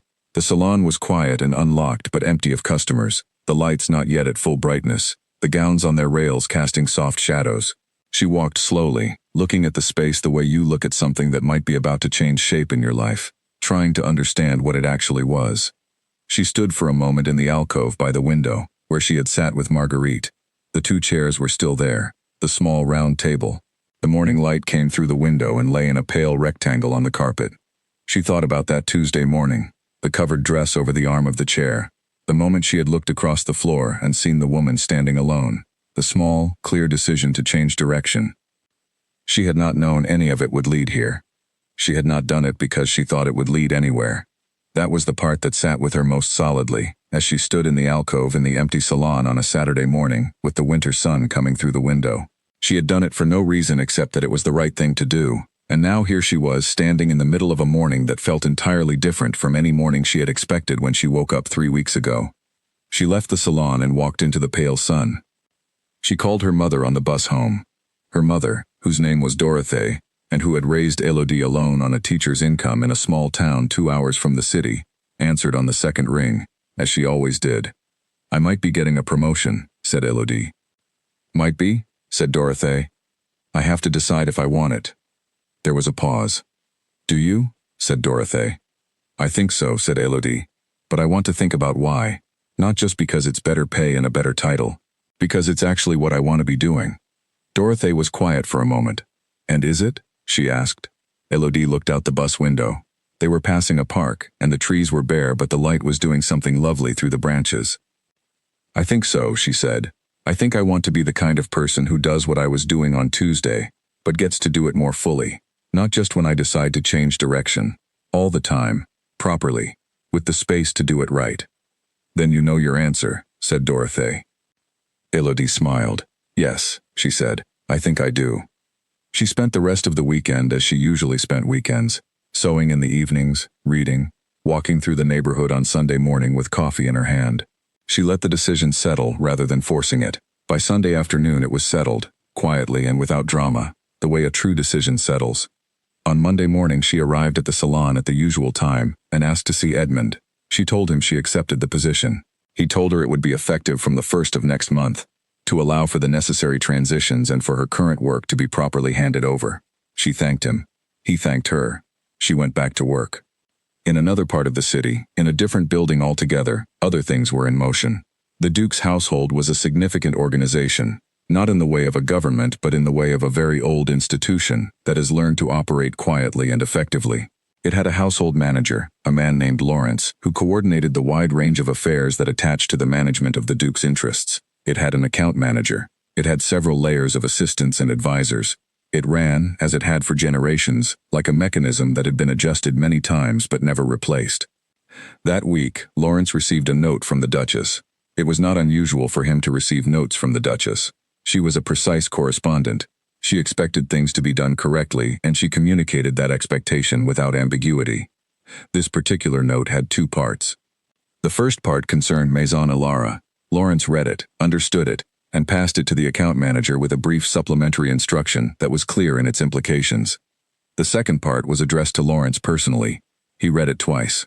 Then he took a clean sheet of paper and began to write on behalf of the Duchess, as he did when the matter in question required more than the Duchess's personal hand, but more than a printed form letter. He drafted a letter. He read it back. He made 2 small corrections and then copied it out cleanly onto the crested stationery that the household used for correspondence of this kind. He placed it in an envelope. He wrote, on the front, in careful letters, the name that the Duchess had given him. He sealed the envelope and added it to the outgoing correspondence. It would be sent Tuesday morning, via courier, to a salon on the fashionable street where it would arrive sometime before noon, and where it would be handed, after some confusion about who exactly it was addressed to a young woman with dark hair who would open it standing in the back corridor, not knowing what she was about to read. That was 3 weeks away. In the meantime, the city turned. Days passed. The light changed. The bare tree in the courtyard behind Edmund's office swayed in the wind. Pepper ate his food with great urgency and then ignored it. Dorothée gave a lesson on the use of full stops to a class of 11-year-olds 2 hours from the city. And in a house with old trees and a dark garden, Marguerite went about her days as she always did, with care, with attention, and with the kind of settled patience that belongs to people who have learned that the things worth waiting for are generally worth the waiting. The account manager for the Duke's household was a man named Philip, who operated from a well-organized office on a street that was not fashionable, but was very efficient, which suited him. Philip had managed household accounts for 11 years and had a very clear picture of what the accounts he oversaw represented.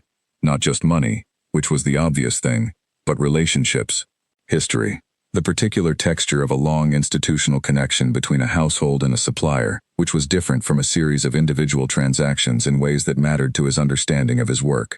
He received the note from Lawrence on a Wednesday morning. He read it once, then read it again. Then he called the account contact at Maison Ilara. He did not threaten anything. Philip did not threaten. He informed. He used clear, professional language to convey information about the household's view of the current state of the account relationship and the factors that would bear on its continuation.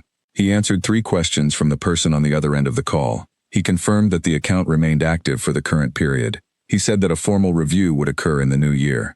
He ended the call. He made a note in the account file. He sent a brief email to Lawrence confirming the conversation. Then he moved to the next item on his desk. Philip was good at his work because he understood that the work was not really about money. It was about the maintenance of trust, and trust was maintained by behaving consistently. By doing what you said you would do, and saying clearly what you were going to do, and then doing it. He found people who complicated this principle, who introduced drama or ambiguity or special pleading, deeply inefficient to deal with. He appreciated Marguerite as a principal because she was, in his experience of over a decade, the clearest communicator he worked with. She said what she meant. When she said something was a matter of concern, it was a matter of concern. When she said something was resolved, it was resolved. The situation with the salon was, in his assessment, neither simple nor fully resolved, but it was clear.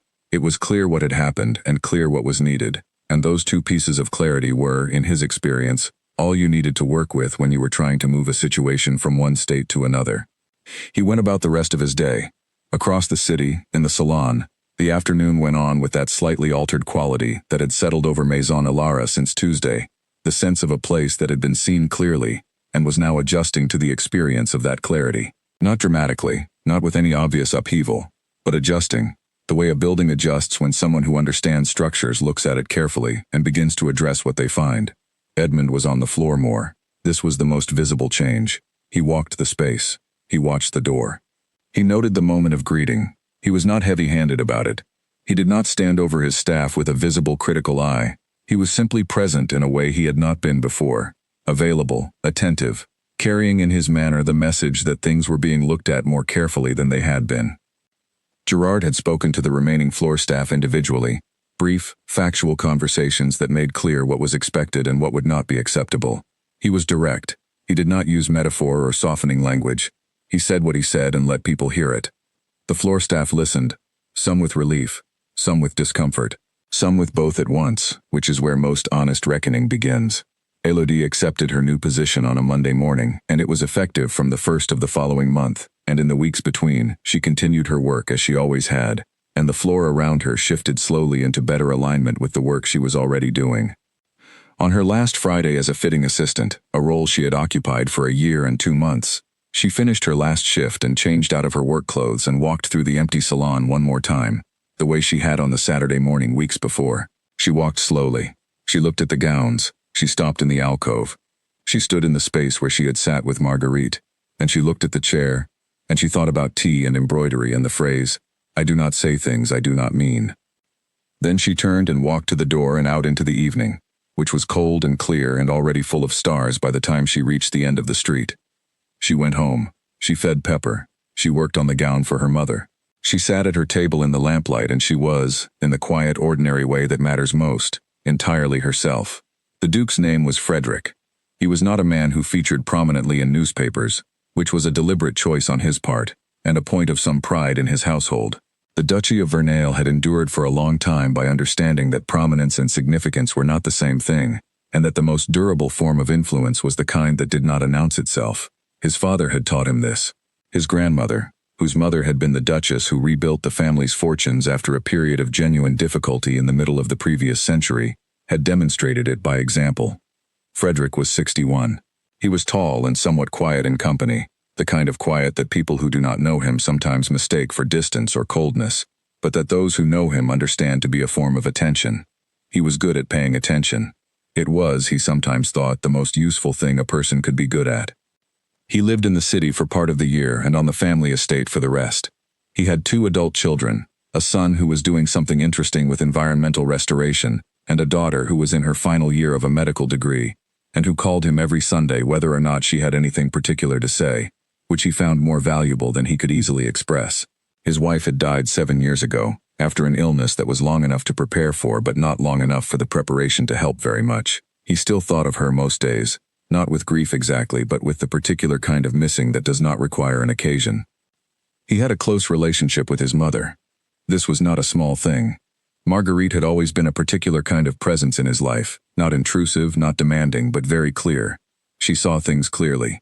She said what she saw.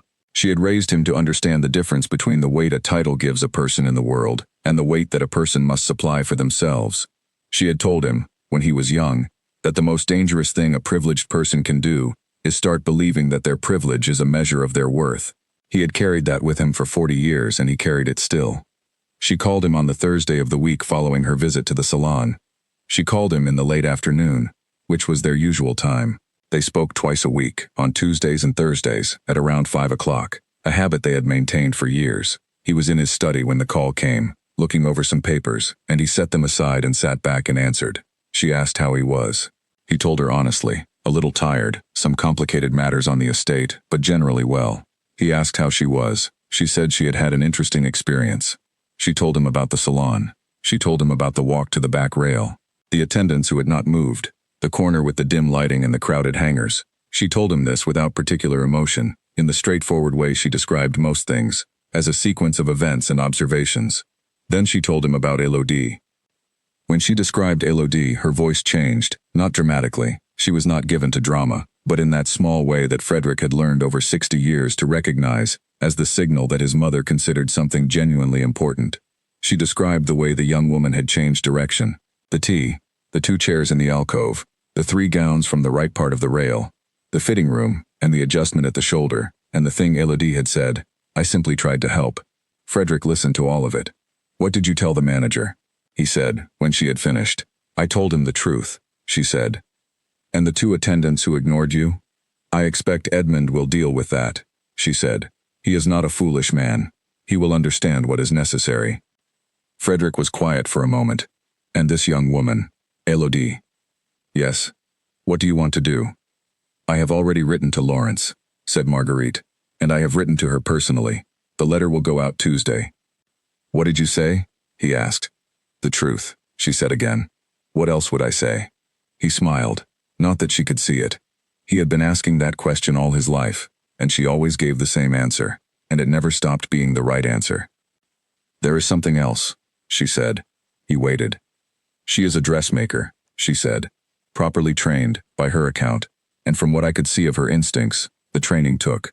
She is working as a fitting assistant because she wanted to learn the other side of things. She has a genuine understanding of fabric and of how clothing works on a body, and of how to listen to a person before she tries to dress them."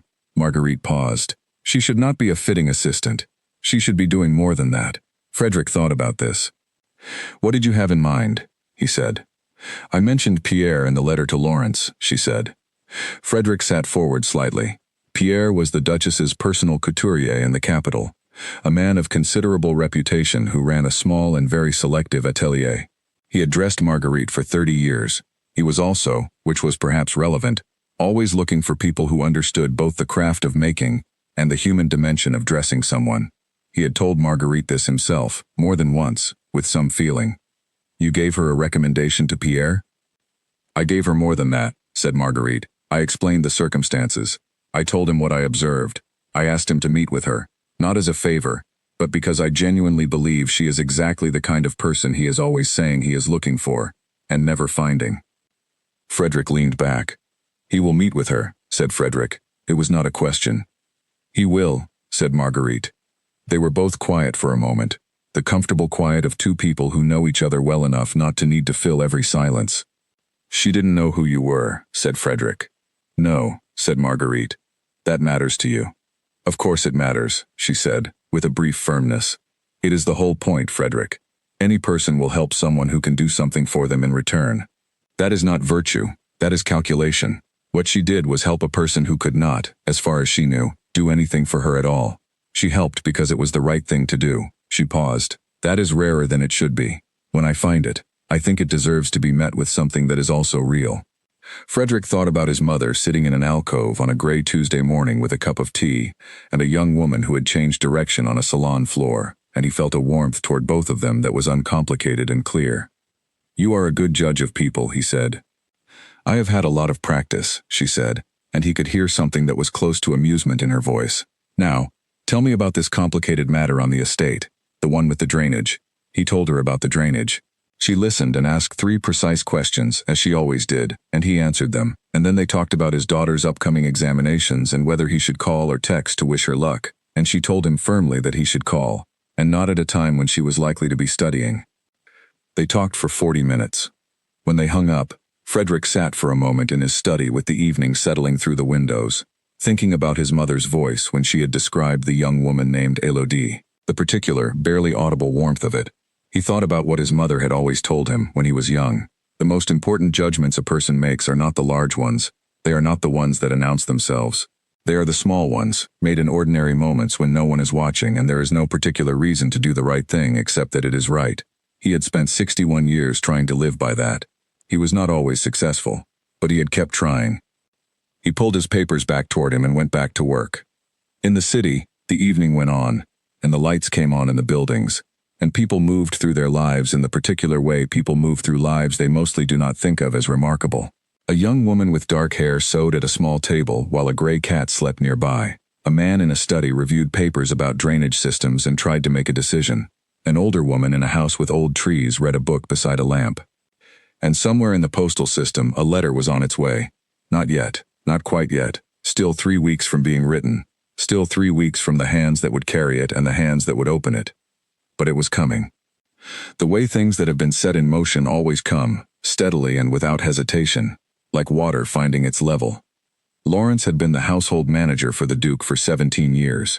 He was a man in his late 50s, precise and reliable, with the quality that the best people in his kind of work always had, the ability to hold many things simultaneously without confusing them, to keep the separate threads of a complex household distinct and orderly, without losing the sense of the whole.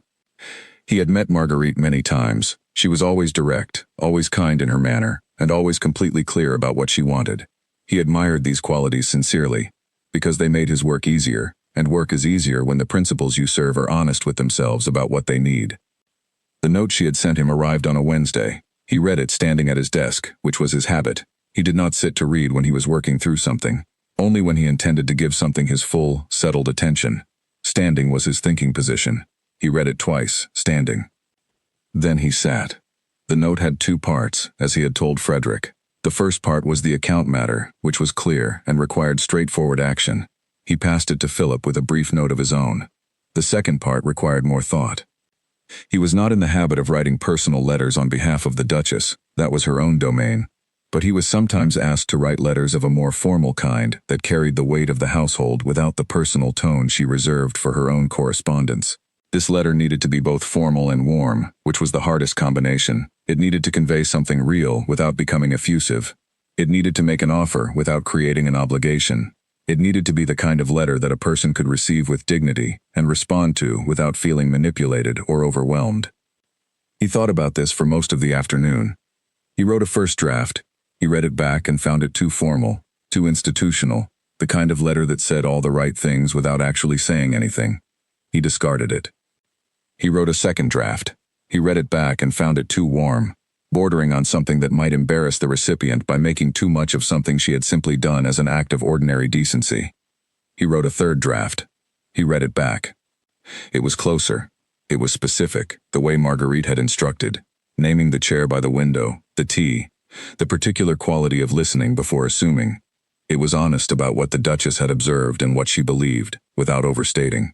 It made the offer clearly and explained precisely what the offer was and what it was not. And it ended with the sentence that the Duchess had given him word for word, because she had said that she wanted to end the letter with something personal, something that was hers, and he should simply transcribe it. He read the full third draft.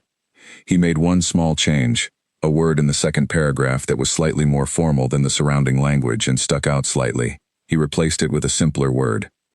Then he copied it out cleanly on the crested stationery. He sealed the envelope himself, which he did not always do, but did when a letter felt like it warranted that particular degree of personal attention. He put it in the outgoing tray for Tuesday. Then he stood and stretched and looked out the window of his office, which faced the rear garden of the house, which was large and very old, and had the particular quality of gardens that have been tended for many generations. An easeful order, nothing forced, everything in its right place in the way of things that have had time to find their right place. He thought about the young woman named Elodie, who had never heard of this house or this garden, who had gone to work one Tuesday morning in a dress salon and done a small, right thing, and from whom something significant was now, quietly and without drama, on its way.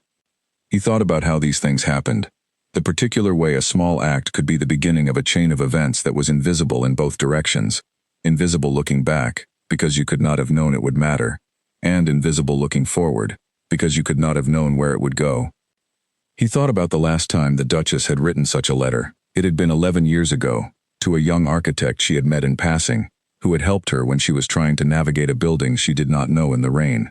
The architect now ran a practice that was very well regarded, not primarily because of any doors the Duchess had opened, but because the doors had opened onto a space that was genuinely his, and he had used the space honestly.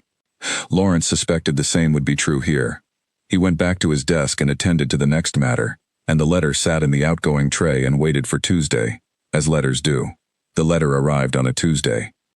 It arrived on a Tuesday because letters from the Duke's household were sent by courier on Tuesday mornings, which was a practice that had existed for long enough that it was simply the way things were done, no longer a decision but a pattern, like the way certain flowers bloom on a particular schedule, not because they have been told to, but because that is what they do. The courier arrived at Maison Alara at 11:47. He was a young man in a dark jacket, and he carried a leather satchel, and he came to the side entrance, which surprised the person who answered, because couriers always came to the delivery entrance on the other side of the building. He explained that this particular delivery was not goods, it was correspondence. Gerard handled it, which was how Gerard handled most things that arrived at the Salon needing to be understood before being acted on. He looked at the envelope. He looked at the crest on the seal. He looked at the name on the front. He said that he would make sure it reached the right person. The courier thanked him and left. Gerard carried the letter through the Salon. Elodie was in the middle of a fitting. She was with a customer, a woman named Frances who was selecting a dress for her eldest daughter's wedding, and the fitting was one of those pleasant, leisurely ones, where the customer knows roughly what she wants but is enjoying the process of finding it exactly, and Elodie was enjoying it with her in the way she always did, attentive and patient, and genuinely invested in the result. They had been working for about 40 minutes and were making real progress. Gerard knocked on the fitting room door. Elodie opened it a crack, her expression the professional, polite one of a person who is in the middle of something and is making room for an interruption without inviting it. Gerard held up the envelope. "This came for you," he said quietly. "By courier. I thought you should know it arrived." Elodie looked at the envelope. She looked at the crest on the seal. Her expression changed, very slightly, in a way that Gerard noticed and filed away, a slight widening of the eyes and then a settling back into stillness. "Thank you," she said. "I will come and get it in a few minutes." She closed the door.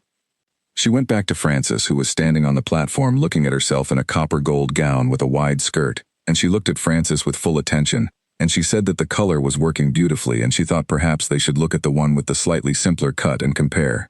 And Frances agreed, and they went on with the fitting, and Elodie was present for all of it, genuinely present, her mind not elsewhere even though part of her was aware, in the way that you are aware of something waiting at the edge of your vision, of the envelope sitting with Gerard at the counter.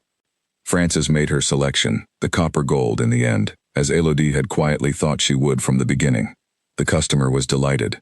She shook Elodie's hand and said that this was the best fitting she had ever had, which was a thing customers sometimes said but which, in this case, Elodie believed to be genuinely meant. She walked Frances to the door. She watched her go. Then she turned and walked back to the counter, where Gerard was standing, the envelope in his hand. He gave it to her. She looked at it for a moment. The crest, the name written on the front in careful formal letters, her full name, which was Elodie Marché, and which almost no one at the Salon ever used in full. "Take a few minutes," said Gerard. "The back corridor is empty." She nodded. She went to the back corridor. It was a plain space, narrow and functional, with coat hooks on one wall and a mirror on the other, and a shelf where people left their bags. The light was fluorescent and honest. She stood under it with the envelope in her hands. She opened it. Inside was a single sheet of crested stationery. The writing was careful and clear, in ink, in a hand that was precise without being ornate. She began to read. The letter started by thanking her. This was not unusual in a letter. Letters often began with thanks. But the way this one did it was different from the standard form. It was specific. It thanked her for the chair by the window. It thanked her for the tea. It thanked her for asking about the occasion before making any assumptions. These were small details, and the fact that they were named, exactly, 3 weeks after the morning in question, told Elodie something about the woman who had written this letter. It told her that these things had been noticed, not just remembered, genuinely noticed, in the way that a person notices the things that matter to them. The letter continued. It said that the Duchess had formed a clear view of Elodie's abilities, both in terms of her instinct for the work, and in terms of what the letter called, in simple words, her character. It said that the Duchess had, on the basis of this view, written to her personal couturier in the capital, a man whose atelier was one of the most respected in the country, and had described Elodie in terms that the letter characterized as both honest and enthusiastic. It said that this couturier, his name was given, Pierre Lacombe, of the Lacombe Atelier on the Rue Claire, had expressed willingness to meet with Elodie at her earliest convenience. Then came the part that she had to read twice. The letter said that the Duchess would be pleased to offer, if Elodie was interested and if the meeting with Lacombe went well, a personal patronage. This was not, the letter explained carefully, an obligation.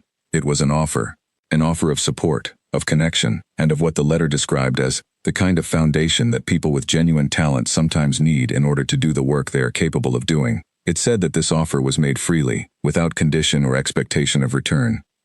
The letter ended with a single sentence that was simple and personal, in a way the formal language of everything before it had not quite been.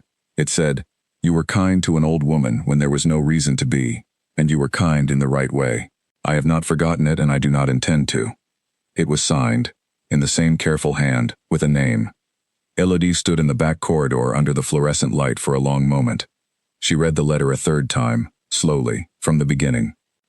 Then she folded it carefully along the original folds and held it in both hands and looked at the wall in front of her.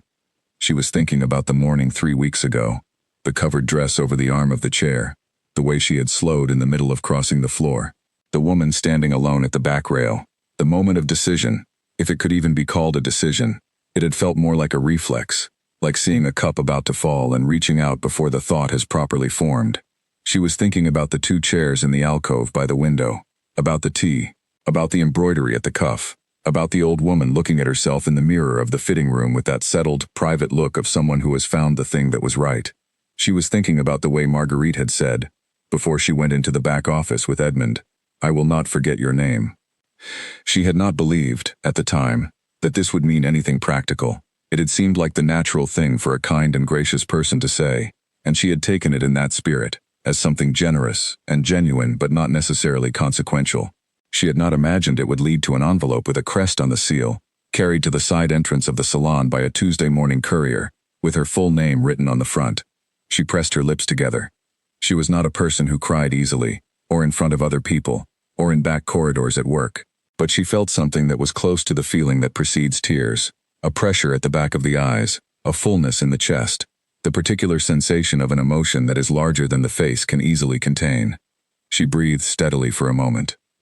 Then she put the letter carefully into the inside pocket of her jacket, close to her body, and she looked at herself in the mirror on the wall. She looked at herself for a moment with clear eyes. Then she went back out onto the salon floor. She had 2 more clients that afternoon. She helped them both with the same attention and care she always gave, and the rest of the afternoon passed in the ordinary way of afternoons in that salon, with the light shifting slowly across the marble floor and the gowns on their rails and the quiet sound of the city beyond the gilded door. But the letter was in her pocket. She could feel it there, small and light and real, the whole afternoon. She went home that evening on the bus, as she always did. She sat in her usual seat, near the window, where she could see the city going past. The letter was still in her pocket. She had touched it twice since putting it there, not to take it out again, just to confirm it was there, the small physical reality of it, the paper and the seal and the weight of it. She thought about what it meant, not practically. She was not yet ready to think about the practical dimensions. Those were real and they mattered, and she would think about them carefully, she always did. But first she needed to understand what the letter meant to her, not as an opportunity but as an event, a thing that had happened, a consequence of a Tuesday morning that was now reverberating 3 weeks later into her Tuesday evening. She thought about what it said, "You were kind to an old woman when there was no reason to be." She thought about those words. She thought about the phrase, "when there was no reason to be." It was an honest phrase. It was accurate. She had not had a reason. Not a visible one, not a strategic one. She had had a reason, but it was not the kind of reason you write in a proposal or list in an argument. It was simply the kind of reason that a thing is right, internally, completely, without requiring external justification. She had always thought that the best decisions were the ones that came from that place. She was glad to find the evidence that she was still capable of making those decisions, even in environments that did not particularly encourage them. She was glad to find that a year at a salon where the culture ran differently from her values had not worn away the things she cared most about preserving, the ability to simply see what was in front of her and act on it clearly. She got off the bus. She walked up to her flat. She sat with Pepper for a while, which was the thing she did when she needed to think without the pressure of thinking. Because Pepper required nothing from her and expected only food and occasional proximity, and that absence of demand created the particular kind of spaciousness that was useful when she was working something through. She thought about Marguerite. She had thought about her often in the 3 weeks since that Tuesday, not obsessively, not in a way that distorted the memory, but with a kind of quiet returning to it, the way you return to a piece of music that got at something true. She had thought about the fitting room, about the mirror, about the 2 chairs, about the tea. She had thought about what it felt like to be in the presence of someone who was exactly who they were. No performance, no posturing, no distance between the person and the way the person presented themselves. She did not meet that very often. She hoped to be that herself, as much as possible. She was not always sure she succeeded. The letter in her pocket was evidence that someone had seen something in her that corresponded to what she was trying to be. That was, she thought, the most honest way to receive it. Not as a windfall, not as luck, not as the universe correcting an injustice, simply as one person seeing another person clearly, and the thing they saw being real. She made dinner. She ate at the table, reading, which was what she did when she did not want to eat in front of the distraction of a screen. She read for an hour after dinner. She went to bed at a reasonable hour, earlier than usual, because the day had been full in a way that made her want to be unconscious rather than awake. She lay in the dark. She thought about the Saturday meeting, about Edmund's face when she had said, "I simply tried to help." She thought about that Saturday morning in the alcove, standing in the empty salon, looking at the 2 chairs. She thought about what came next. She still did not have a fixed answer, but the letter had clarified something. It had confirmed that there were people who understood what she was trying to do, and valued it, and were willing to say so, and that knowledge was not nothing. It was, actually, quite a lot.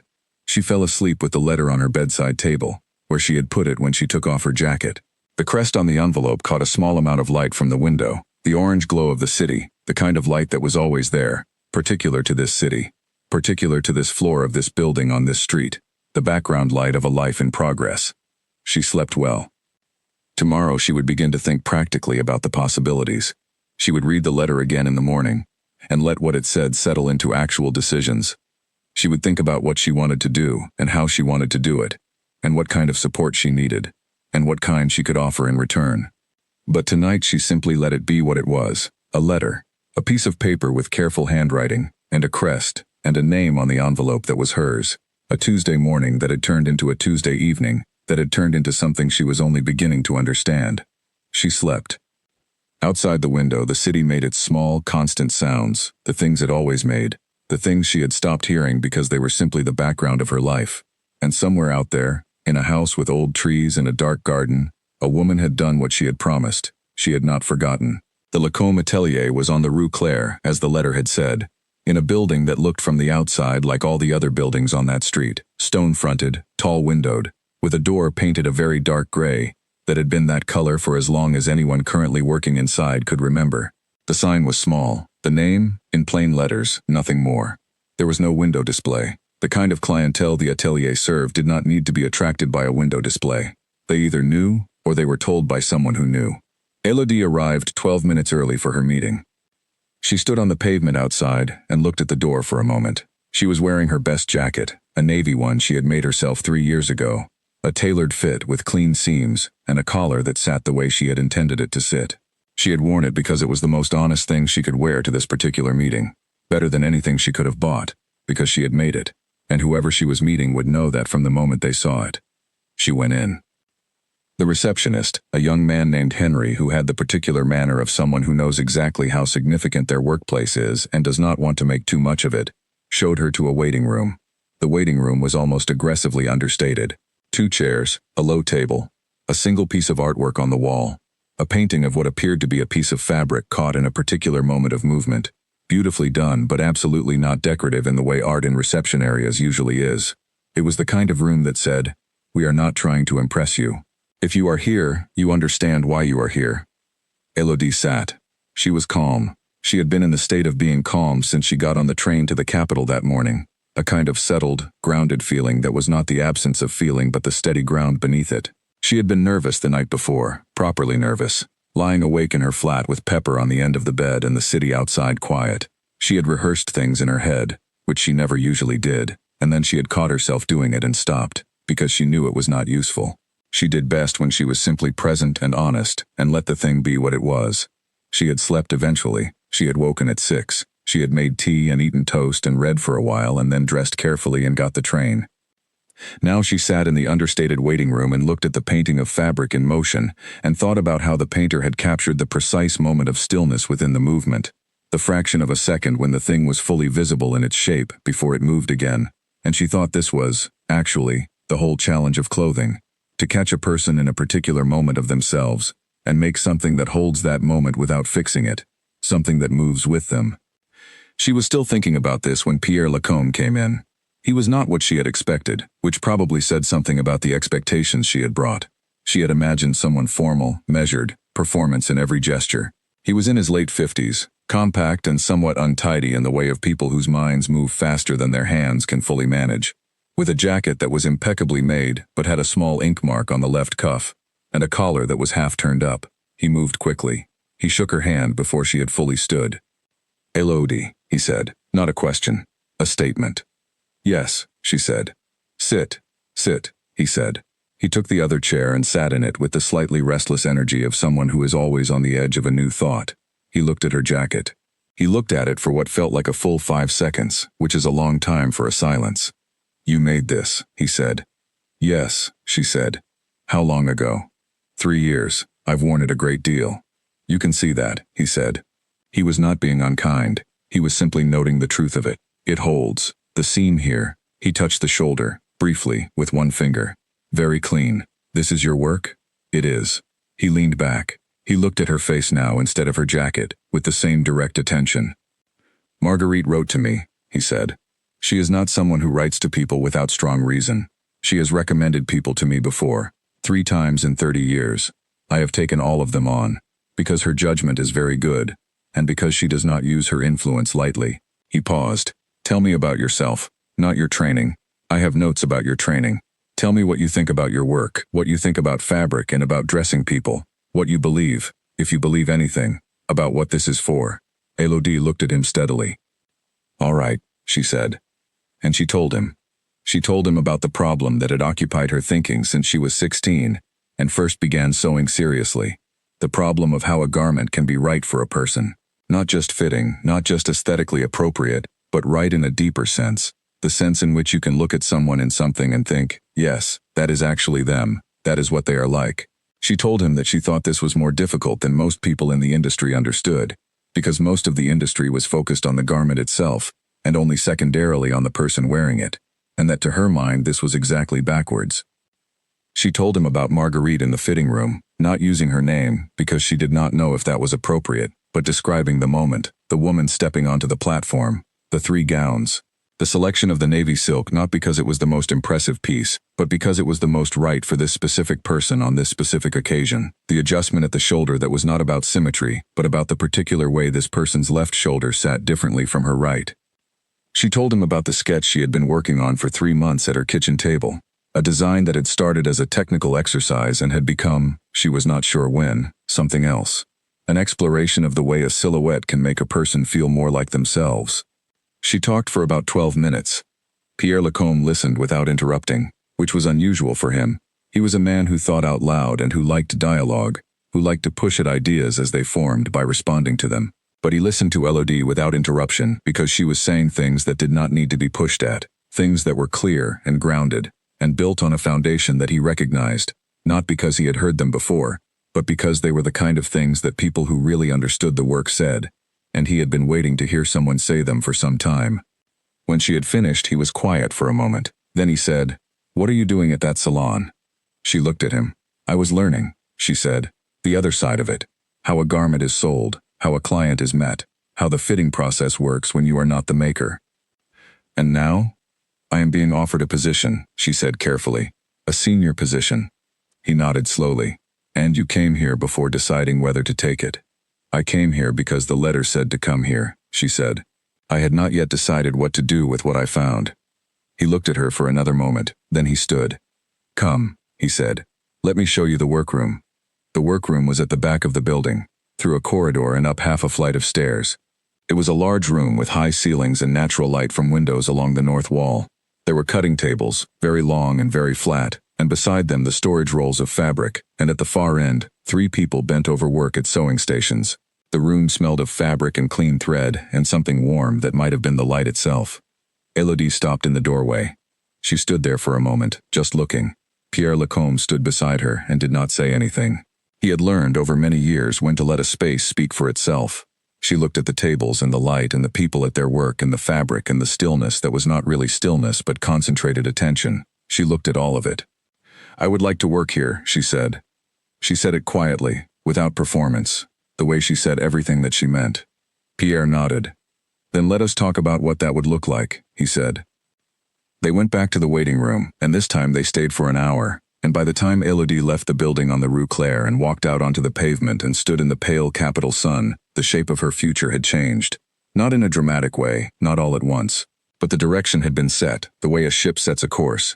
You cannot see the destination from where you are, but you know now which way you are pointed, and you know that the sea between here and there is navigable. She stood on the pavement. She called her mother. Dorothée answered on the second ring. "Well?" she said. Elodie looked up at the sky, which was the particular shade of pale blue that the capital sometimes had on winter afternoons, sharp and clear. "I think," she said, "that things are about to change." Dorothée was quiet for a moment. "Were you kind?" she said. This was something Dorothée asked sometimes when important things happened, the one question beneath which she arranged all the others. Elodie thought about the meeting, about the way she had spoken honestly and without trying to be impressive, about the way she had said what she actually believed about fabric and people and what this was all for. "I think so," she said. "I tried to be." "Then it will be all right," said Dorothée. "That's the only thing that matters." Elodie took the train home. She arrived at her flat in the early evening. She fed Pepper. She made tea. She sat at her kitchen table with the sketches she had been working on spread before her, and she looked at them with new eyes, the eyes of someone who now had a reason to finish them, a place where they were understood to be the beginning of something rather than a private exercise. She picked up her pen.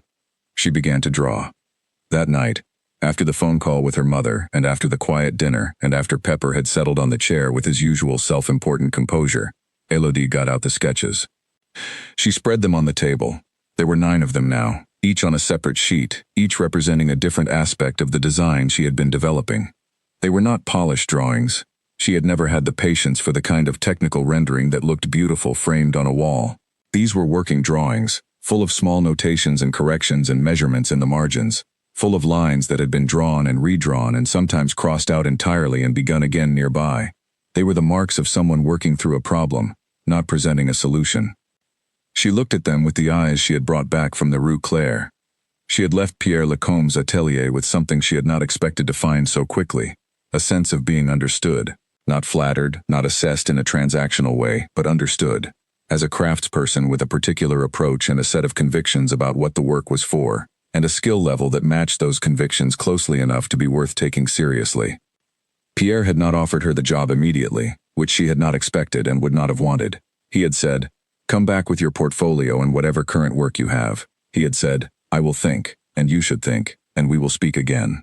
He had said this with the matter-of-fact tone of someone for whom decisions about bringing a person into his atelier were not casual, and she had found this more reassuring than an immediate offer would have been. But he had also shown her the workroom. That mattered. That was not something you showed someone if you were not seriously considering them.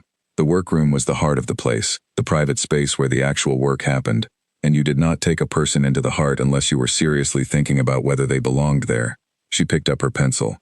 She looked at sketch 7, which was the one she was least satisfied with, the drawing of the back, the way the fabric fell from the shoulder seam to the small of the back, which she had been trying to get right for weeks and which kept not quite being what she meant. She drew a line. She crossed it out. She drew another. She looked at it for a moment. She drew a third line, very lightly, in a slightly different place, more curved than the previous 2. Following a logic she could not fully explain but that felt right in the way things felt right when you stopped thinking about them analytically and let the hand know something the mind was not quite ready to articulate. She looked at it. It was right. She put her pencil down and looked at it for a long time. Then she picked the pencil up again and began to work on the sleeve. She worked for 2 hours. The city was quiet outside. Pepper moved from the chair to the windowsill and back to the chair. The lamplight held the table in its warm circle. And outside that circle the flat was dark, and the night was dark. And none of it mattered, because inside the circle of light, there were 9 pieces of paper, and a woman who was solving a problem that she had been working on for months, and the solution was arriving, not all at once but in the steady accumulating way that solutions arrive when you have done enough of the groundwork for the pieces to start finding each other. By the time she stopped, at nearly midnight, she had revised 4 of the 9 drawings and she knew what needed to be done with the other 5. She had the full picture of the thing now, complete in her mind, not just as a series of technical decisions but as a whole, the way a piece of music becomes a whole when you have learned enough of it to hear the shape. She gathered the drawings carefully and put them in their folder. She washed her hands, which had pencil marks on them that she had not noticed until now.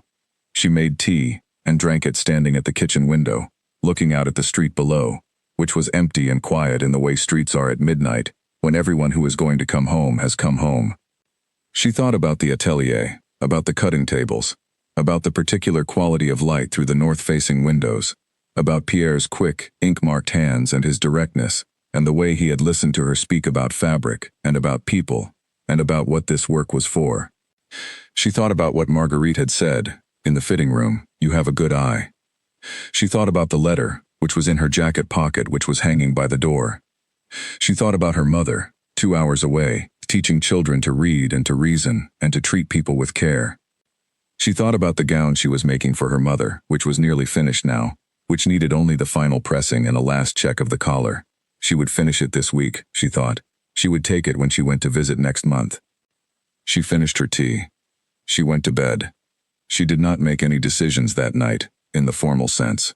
She was not that kind of person, the kind who writes things down and commits to them with a ceremony. She made decisions the way she made everything else, by working toward them gradually, letting the work tell her where it was going, trusting that if she kept at it honestly she would arrive in the right place. She was already, she thought, beginning to arrive. She was not yet there, but the distance was shorter than it had been, and the direction was clear, and the morning was coming, and with the morning the next day's work, and with the next day's work the next step, and the step after that. She slept deeply. She dreamed of fabric in motion, which was not a thing she often dreamed about, but which, on this particular night, seemed exactly right. There are stories that end with reversals. The grand moment, the tables turned, the satisfying crash of justice, landing in exactly the right place, at exactly the right volume. This is not quite one of those stories. Or rather, it is one of those stories, but the reversals it contains are the quieter kind, the ones that do not crash but settle, the ones you feel afterward in the changed weight of things, rather than in the sound they make when they arrive. Celeste left Maison Elara on a Friday afternoon, in the second week after Marguerite's visit. It was not a scene. Edmond had met with her privately on the Wednesday, and what was said between them was said behind a closed door, and what came out of it was a decision that was, by that point, the only decision available to anyone involved. There was paperwork. There was a conversation with human resources. There were arrangements about her final weeks of pay. She was professional throughout all of it, which was perhaps the only way she knew how to be. And Edmond was professional too, and it was all handled with the kind of dignified efficiency that masks, without concealing, the deeper fact of what it is. She collected her things on Friday afternoon. She had not many things. A small plant, some pens, a mug, a framed photograph. She put them in a canvas bag. She walked through the salon without looking at the gowns. She went out through the front door, not the staff entrance. She stood on the pavement for a moment in the cold, with the bag in her hand and the traffic behind her, and the salon door closed at her back. She had known this moment was coming. She had known it since Tuesday of the previous week, since the morning she had watched Edmond's face change when he read the name on the account card. She had had several days to prepare for it, and she had used those days honestly, trying not to explain away what had happened, or diminish it, or reassign its meaning. She had simply looked at it, the way she had stood in the empty salon on Friday evening, and looked at the gowns. She had looked at it until she could see it clearly. She had been wrong. She stood on the pavement. Then she picked up her bag and began to walk. She did not know yet what would come next. She had some savings. She had skills that were real, even if she had used them badly in some respects. She had time, which was not nothing. She had the question she had been sitting with. Who have I become, and is that who I meant to be? She was 36 years old. It was not too late to answer that question with something other than what she had been answering it with for the last several years. She walked for a while without any particular destination, through streets that were growing cold in the late afternoon, past shops that were putting their end-of-day lights on, past a cafe where 2 people were laughing at something one of them had said. past a church that was very old and very still. She stopped outside the church. She had not been inside a church in many years, not for any religious reason, but simply because life had not taken her there. She stood looking at the door for a moment. Then she went in. It was quiet inside. The kind of quiet that is not silence but a particular quality of air, something to do with the stone and the height of the ceiling, and the way sound is absorbed differently here than anywhere else. She sat in a pew near the back, not because she was going to pray, but because it was a quiet place to sit, and she needed a quiet place to sit. She sat. She thought about the 12 years she had been at Maison Alara, all of them, from the beginning when she had loved the work, through the gradual shift, through the slow and unexamined accumulation of habits she had not chosen but had accepted, through Tuesday morning and through everything that had followed it. She thought about Elodie crossing the salon floor. She thought about what it had felt like to watch that, in the moment, the irritation, the thing beneath the irritation, which was something she had not wanted to name but was naming now, sitting in the quiet of the church. Envy. A plain, uncomplicated envy of someone who had simply seen what needed doing and done it, without hesitation and without calculation, and without the weight of 7 years of accumulated habit stopping her. She thought about the last honest thing she had done in that salon. She tried to remember when it was. She thought it might have been a long time ago. She sat in the church until the cold began to come through the stone, which was about 40 minutes. Then she stood, and she put her canvas bag over her shoulder, and she went back out into the city. She walked home. She made herself a meal and ate it at her kitchen table. She called her sister, who lived in another city and who asked how she was, and Celeste said that she had lost her job today, and her sister said, "Oh, I am sorry," and Celeste said, "No, do not be sorry," and she meant it in a way she had not expected to mean it. She was not sure what she was going to do next, but for the first time in several years, she felt like she was in a position to actually answer that question, rather than just carrying on in the direction she had been moving, without examining whether it was the direction she wanted to go. Meanwhile, Vivienne had also left the salon. Her departure had been quieter and quicker, processed before Celeste's. She had gone without ceremony and without the particular weight that Celeste carried, because Vivienne had been following rather than leading, which was its own kind of responsibility but a different one. She went to stay with her parents for a while. She was going to think things through. She was younger than Celeste by 7 years and had more time to make different choices, which she was going to try to make. Elodie gave her notice at Maison Alara 2 weeks after the meeting on the Rue Claire. She was thoughtful about it. She gave the full notice period. She trained the person who would take over her fitting responsibilities with care and generosity. She answered every question. She stayed for the full days she was required to stay, and was present throughout. Edmund shook her hand on the last day and said that he was sorry to lose her, and that he thought she was going to do something very good, and he said it without resentment, which she appreciated. She left on a Thursday. She started at the Lacombe atelier on the Monday of the following week. The first day she walked into that workroom, the one with the high ceilings and the north-facing windows and the smell of fabric and clean thread, and sat down at the cutting table that had been assigned to her, and put her hands flat on the surface of it, and felt the quality of its flatness under her palms, she understood something. She understood that she had been moving toward this for a long time, not toward this specific place, this specific table.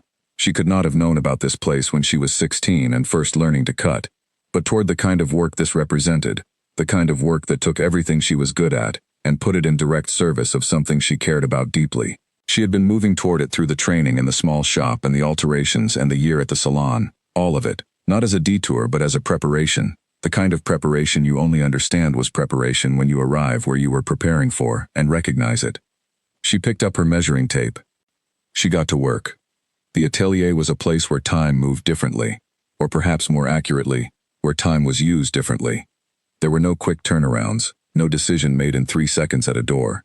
There were long mornings of work that produced only small visible progress, and that mattered enormously. There were conversations about a single seam that lasted an hour. There were days when the light from the north windows was extraordinary, and the work seemed almost easy, and days when nothing came together and the only thing to do was put it down and try again tomorrow. Elodie loved all of it. She discovered things about her own work that she had not known before, because she had not had the space or the time or the right conversation to find them. She discovered that she had a particular ability with the fitting of garments for bodies that did not conform to the standard patterns, which was to say, almost every body, if you were paying proper attention. She discovered that she worked best when she had understood the person first and the garment second. which was not always easy in the environment of a busy atelier, but which she found ways to make work. She discovered that she could talk to Pierre about almost anything related to the craft, that he was genuinely interested in being wrong, which was not something she had expected to be true of someone of his reputation. She became, over the months that followed, someone who was in the right place.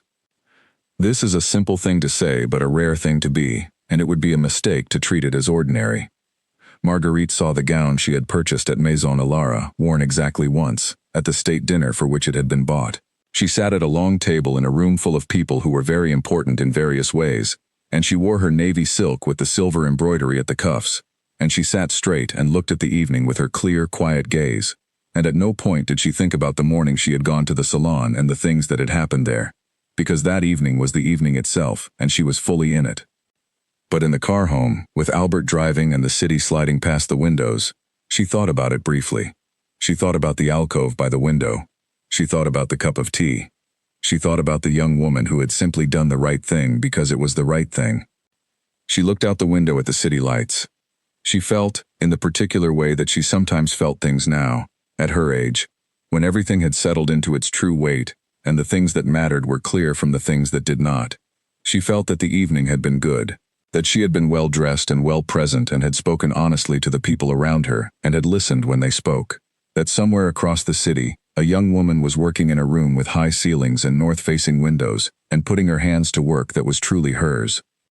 That these things were connected. That kindness, given freely and without expectation, had moved through time and space and returned as something real, something permanent, something that could not be taken back. The car moved through the city. Albert said nothing, which was his way, and which she had always found to be one of his best qualities. She watched the lights. She thought, without sentiment and without performance, in the private space of her own mind, that she was glad she had gone into that salon on a gray Tuesday morning, that she was glad she had worn her worn coat and her old gloves and her good shoes, that she was glad she had stood at the back rail long enough for a young woman in a fitting assistant's uniform to change direction on the floor. And she thought, one last thing, before the car turned onto her street and the house came into view with its old trees and its dark garden, that the young woman's name was Elodie, and that she would not forget it. And she had not. And she did not. There is a kind of ending that ties everything neatly and sends you away feeling that the world is, on balance, a tidy place where good actions consistently produce good results, and everything resolves in proportion to the merits involved. This story is not that kind of ending, because that kind of ending is not quite true to what actually happened, or to how life generally works. What actually happened was more complicated and more quiet. Celeste found work at a smaller shop on the other side of the city, in a neighborhood that was less expensive and less prestigious. She took the job because it was offered, and because she needed work, not because it was where she wanted to be. She was, at first, simply going through the motions, doing the work competently because competence was what she had, but something had shifted in her, permanently, since the church and the empty salon and the 40 minutes of sitting with plain, uncomfortable truth. She found herself, without quite intending to, helping customers differently. Not performing help, but actually being present with them, actually looking at what they needed rather than what category she had put them in at the door. She was better at the work. She did not enjoy the recognition of this, exactly. It was not pleasant to understand that you had been doing something badly for a long time and could have been doing it well, but it was honest, and she had decided, in that church on a cold afternoon, to try to be honest. And honesty was not always comfortable, but it was, she found, cleaner than the alternative. She thought about Elodie sometimes. She did not know what had become of her. She did not try to find out. There were some things you did not need to pursue, only acknowledge. She acknowledged that the person who had shown her what the work looked like when it was done right had been someone younger than her, with less experience, with less status, who had simply crossed a salon floor because a person needed crossing to. She thought about that. She tried to take it with her. Vivian went back to a different city, where she had family, and found work that had nothing to do with fashion, and was, by most accounts, available to anyone who knew her, much happier than she had been. Edmund stayed at Maison Alara and made the changes he had committed to making, and the salon became, over the following 2 years, genuinely better at the thing it claimed to be good at, welcoming people and helping them find what they were looking for. The account with the Duke's household was reviewed in the new year, and it continued, and Edmund was grateful for the continuation not because of the money, which was significant, but because it meant that what he was doing was real, that the changes were visible to someone who had seen the thing at its worst. He thought about Marguerite sometimes, the way she had said, "It is people like her who are the reason a salon earns the reputation it claims to have." He had that sentence, essentially, in his mind every time he went out to walk the floor. He used it as a measure. Pierre Lacombe offered Elodie a position at the Lacombe atelier 4 weeks after their first meeting, when she returned with her portfolio and the 3 finished pieces she had brought. He made the offer sitting across the cutting table from her in the workroom, in the direct, unornamented way he did most things. She accepted in the same way. They shook hands. She started the following Monday. She was, in the months that followed, exactly as good as the Duchess had said she would be, and also better in ways that the Duchess could not have known from a single meeting in a fitting room, because talent expands in the right conditions the way a plant expands when it has soil and light, and the atelier was the right conditions for everything Elodie had been growing in the smaller spaces available to her before. She worked on a piece for a client who had never before been able to find clothing that fitted her correctly, and she worked on it with a patience and a precision that Pierre watched closely and did not interrupt, and when it was finished, and the client wore it for the first time and said, quietly, that it was the first time she had felt herself in clothing, Elodie understood exactly what she meant, and knew that this, exactly this, was the work. She finished the gown for her mother. She pressed it carefully and wrapped it and took it on the train. She knocked on Dorothee's door on a Saturday afternoon, the way she had knocked on doors all her life, and Dorothée opened it and said, "What is in the bag?" Elodie showed her. Dorothée put on the gown in her bedroom and stood in front of the old mirror and looked at herself. Elodie stood in the doorway and waited. "It is very good," said Dorothée. "It is for you," said Elodie. "I made it for you." Dorothée looked at her daughter in the mirror, and her expression was the kind that does not have a simple name, something between pride and recognition, and the particular tenderness of a parent who has watched a child become fully themselves. "I know," she said.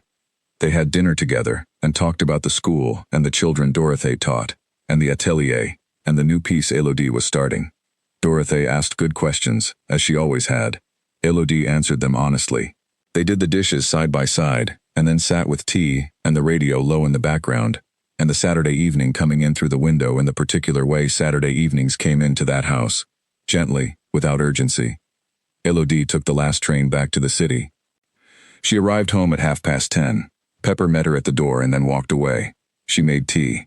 She sat at the kitchen table. She thought about everything. She thought about the gray Tuesday morning that had started all of it, the covered dress, the change of direction, the 2 chairs. She thought about the woman who had looked at herself in the navy silk and said simply, "This one." She thought about the letter with the crest and the name on the front, which she had kept, which was in the small wooden box on her shelf where she kept the things that mattered. She thought about Marguerite's face in the fitting room mirror, not looking at the gown really, but at herself, with those clear, reading eyes. She thought about the word the Duchess had used in the letter, character. It was a word Elodie associated with her mother, who used it the way she used all words, precisely, without decoration, to mean the exact thing it meant. Character, in Dorothee's vocabulary, was the thing you did when there was no particular reason to do it except that it was right. It was not performance. It was not strategy. It was simply the consistent expression of who you actually were. Elodie thought about whether she was that. She thought she was trying to be. She thought she had been, on a particular Tuesday morning, without knowing it mattered. She was glad she had been. She finished her tea. She went to bed. Somewhere across the city, in a house with old trees and a dark garden, a lamp was on in the upstairs room, and in a small town 2 hours away, a woman in a pale gray gown was reading in her kitchen. And in the Lacombe atelier, the cutting table stood in the dark, waiting for Monday, waiting for the work that would come with Monday, the measuring and the cutting and the fitting and the long, careful process of making something that would let a person feel, entirely and without pretense, like themselves. The lamp went out. The night held. And somewhere, in the small wooden box on a shelf in a flat where a gray cat slept at the foot of the bed, a letter lay folded in its 3 folds, with a crest on the envelope and a name on the front, and inside it a sentence that was true. "You were kind to an old woman when there was no reason to be, and I have not forgotten it." Kindness, given freely, seen clearly, returned as something real. That is the whole of it. That is, in the end, all there is.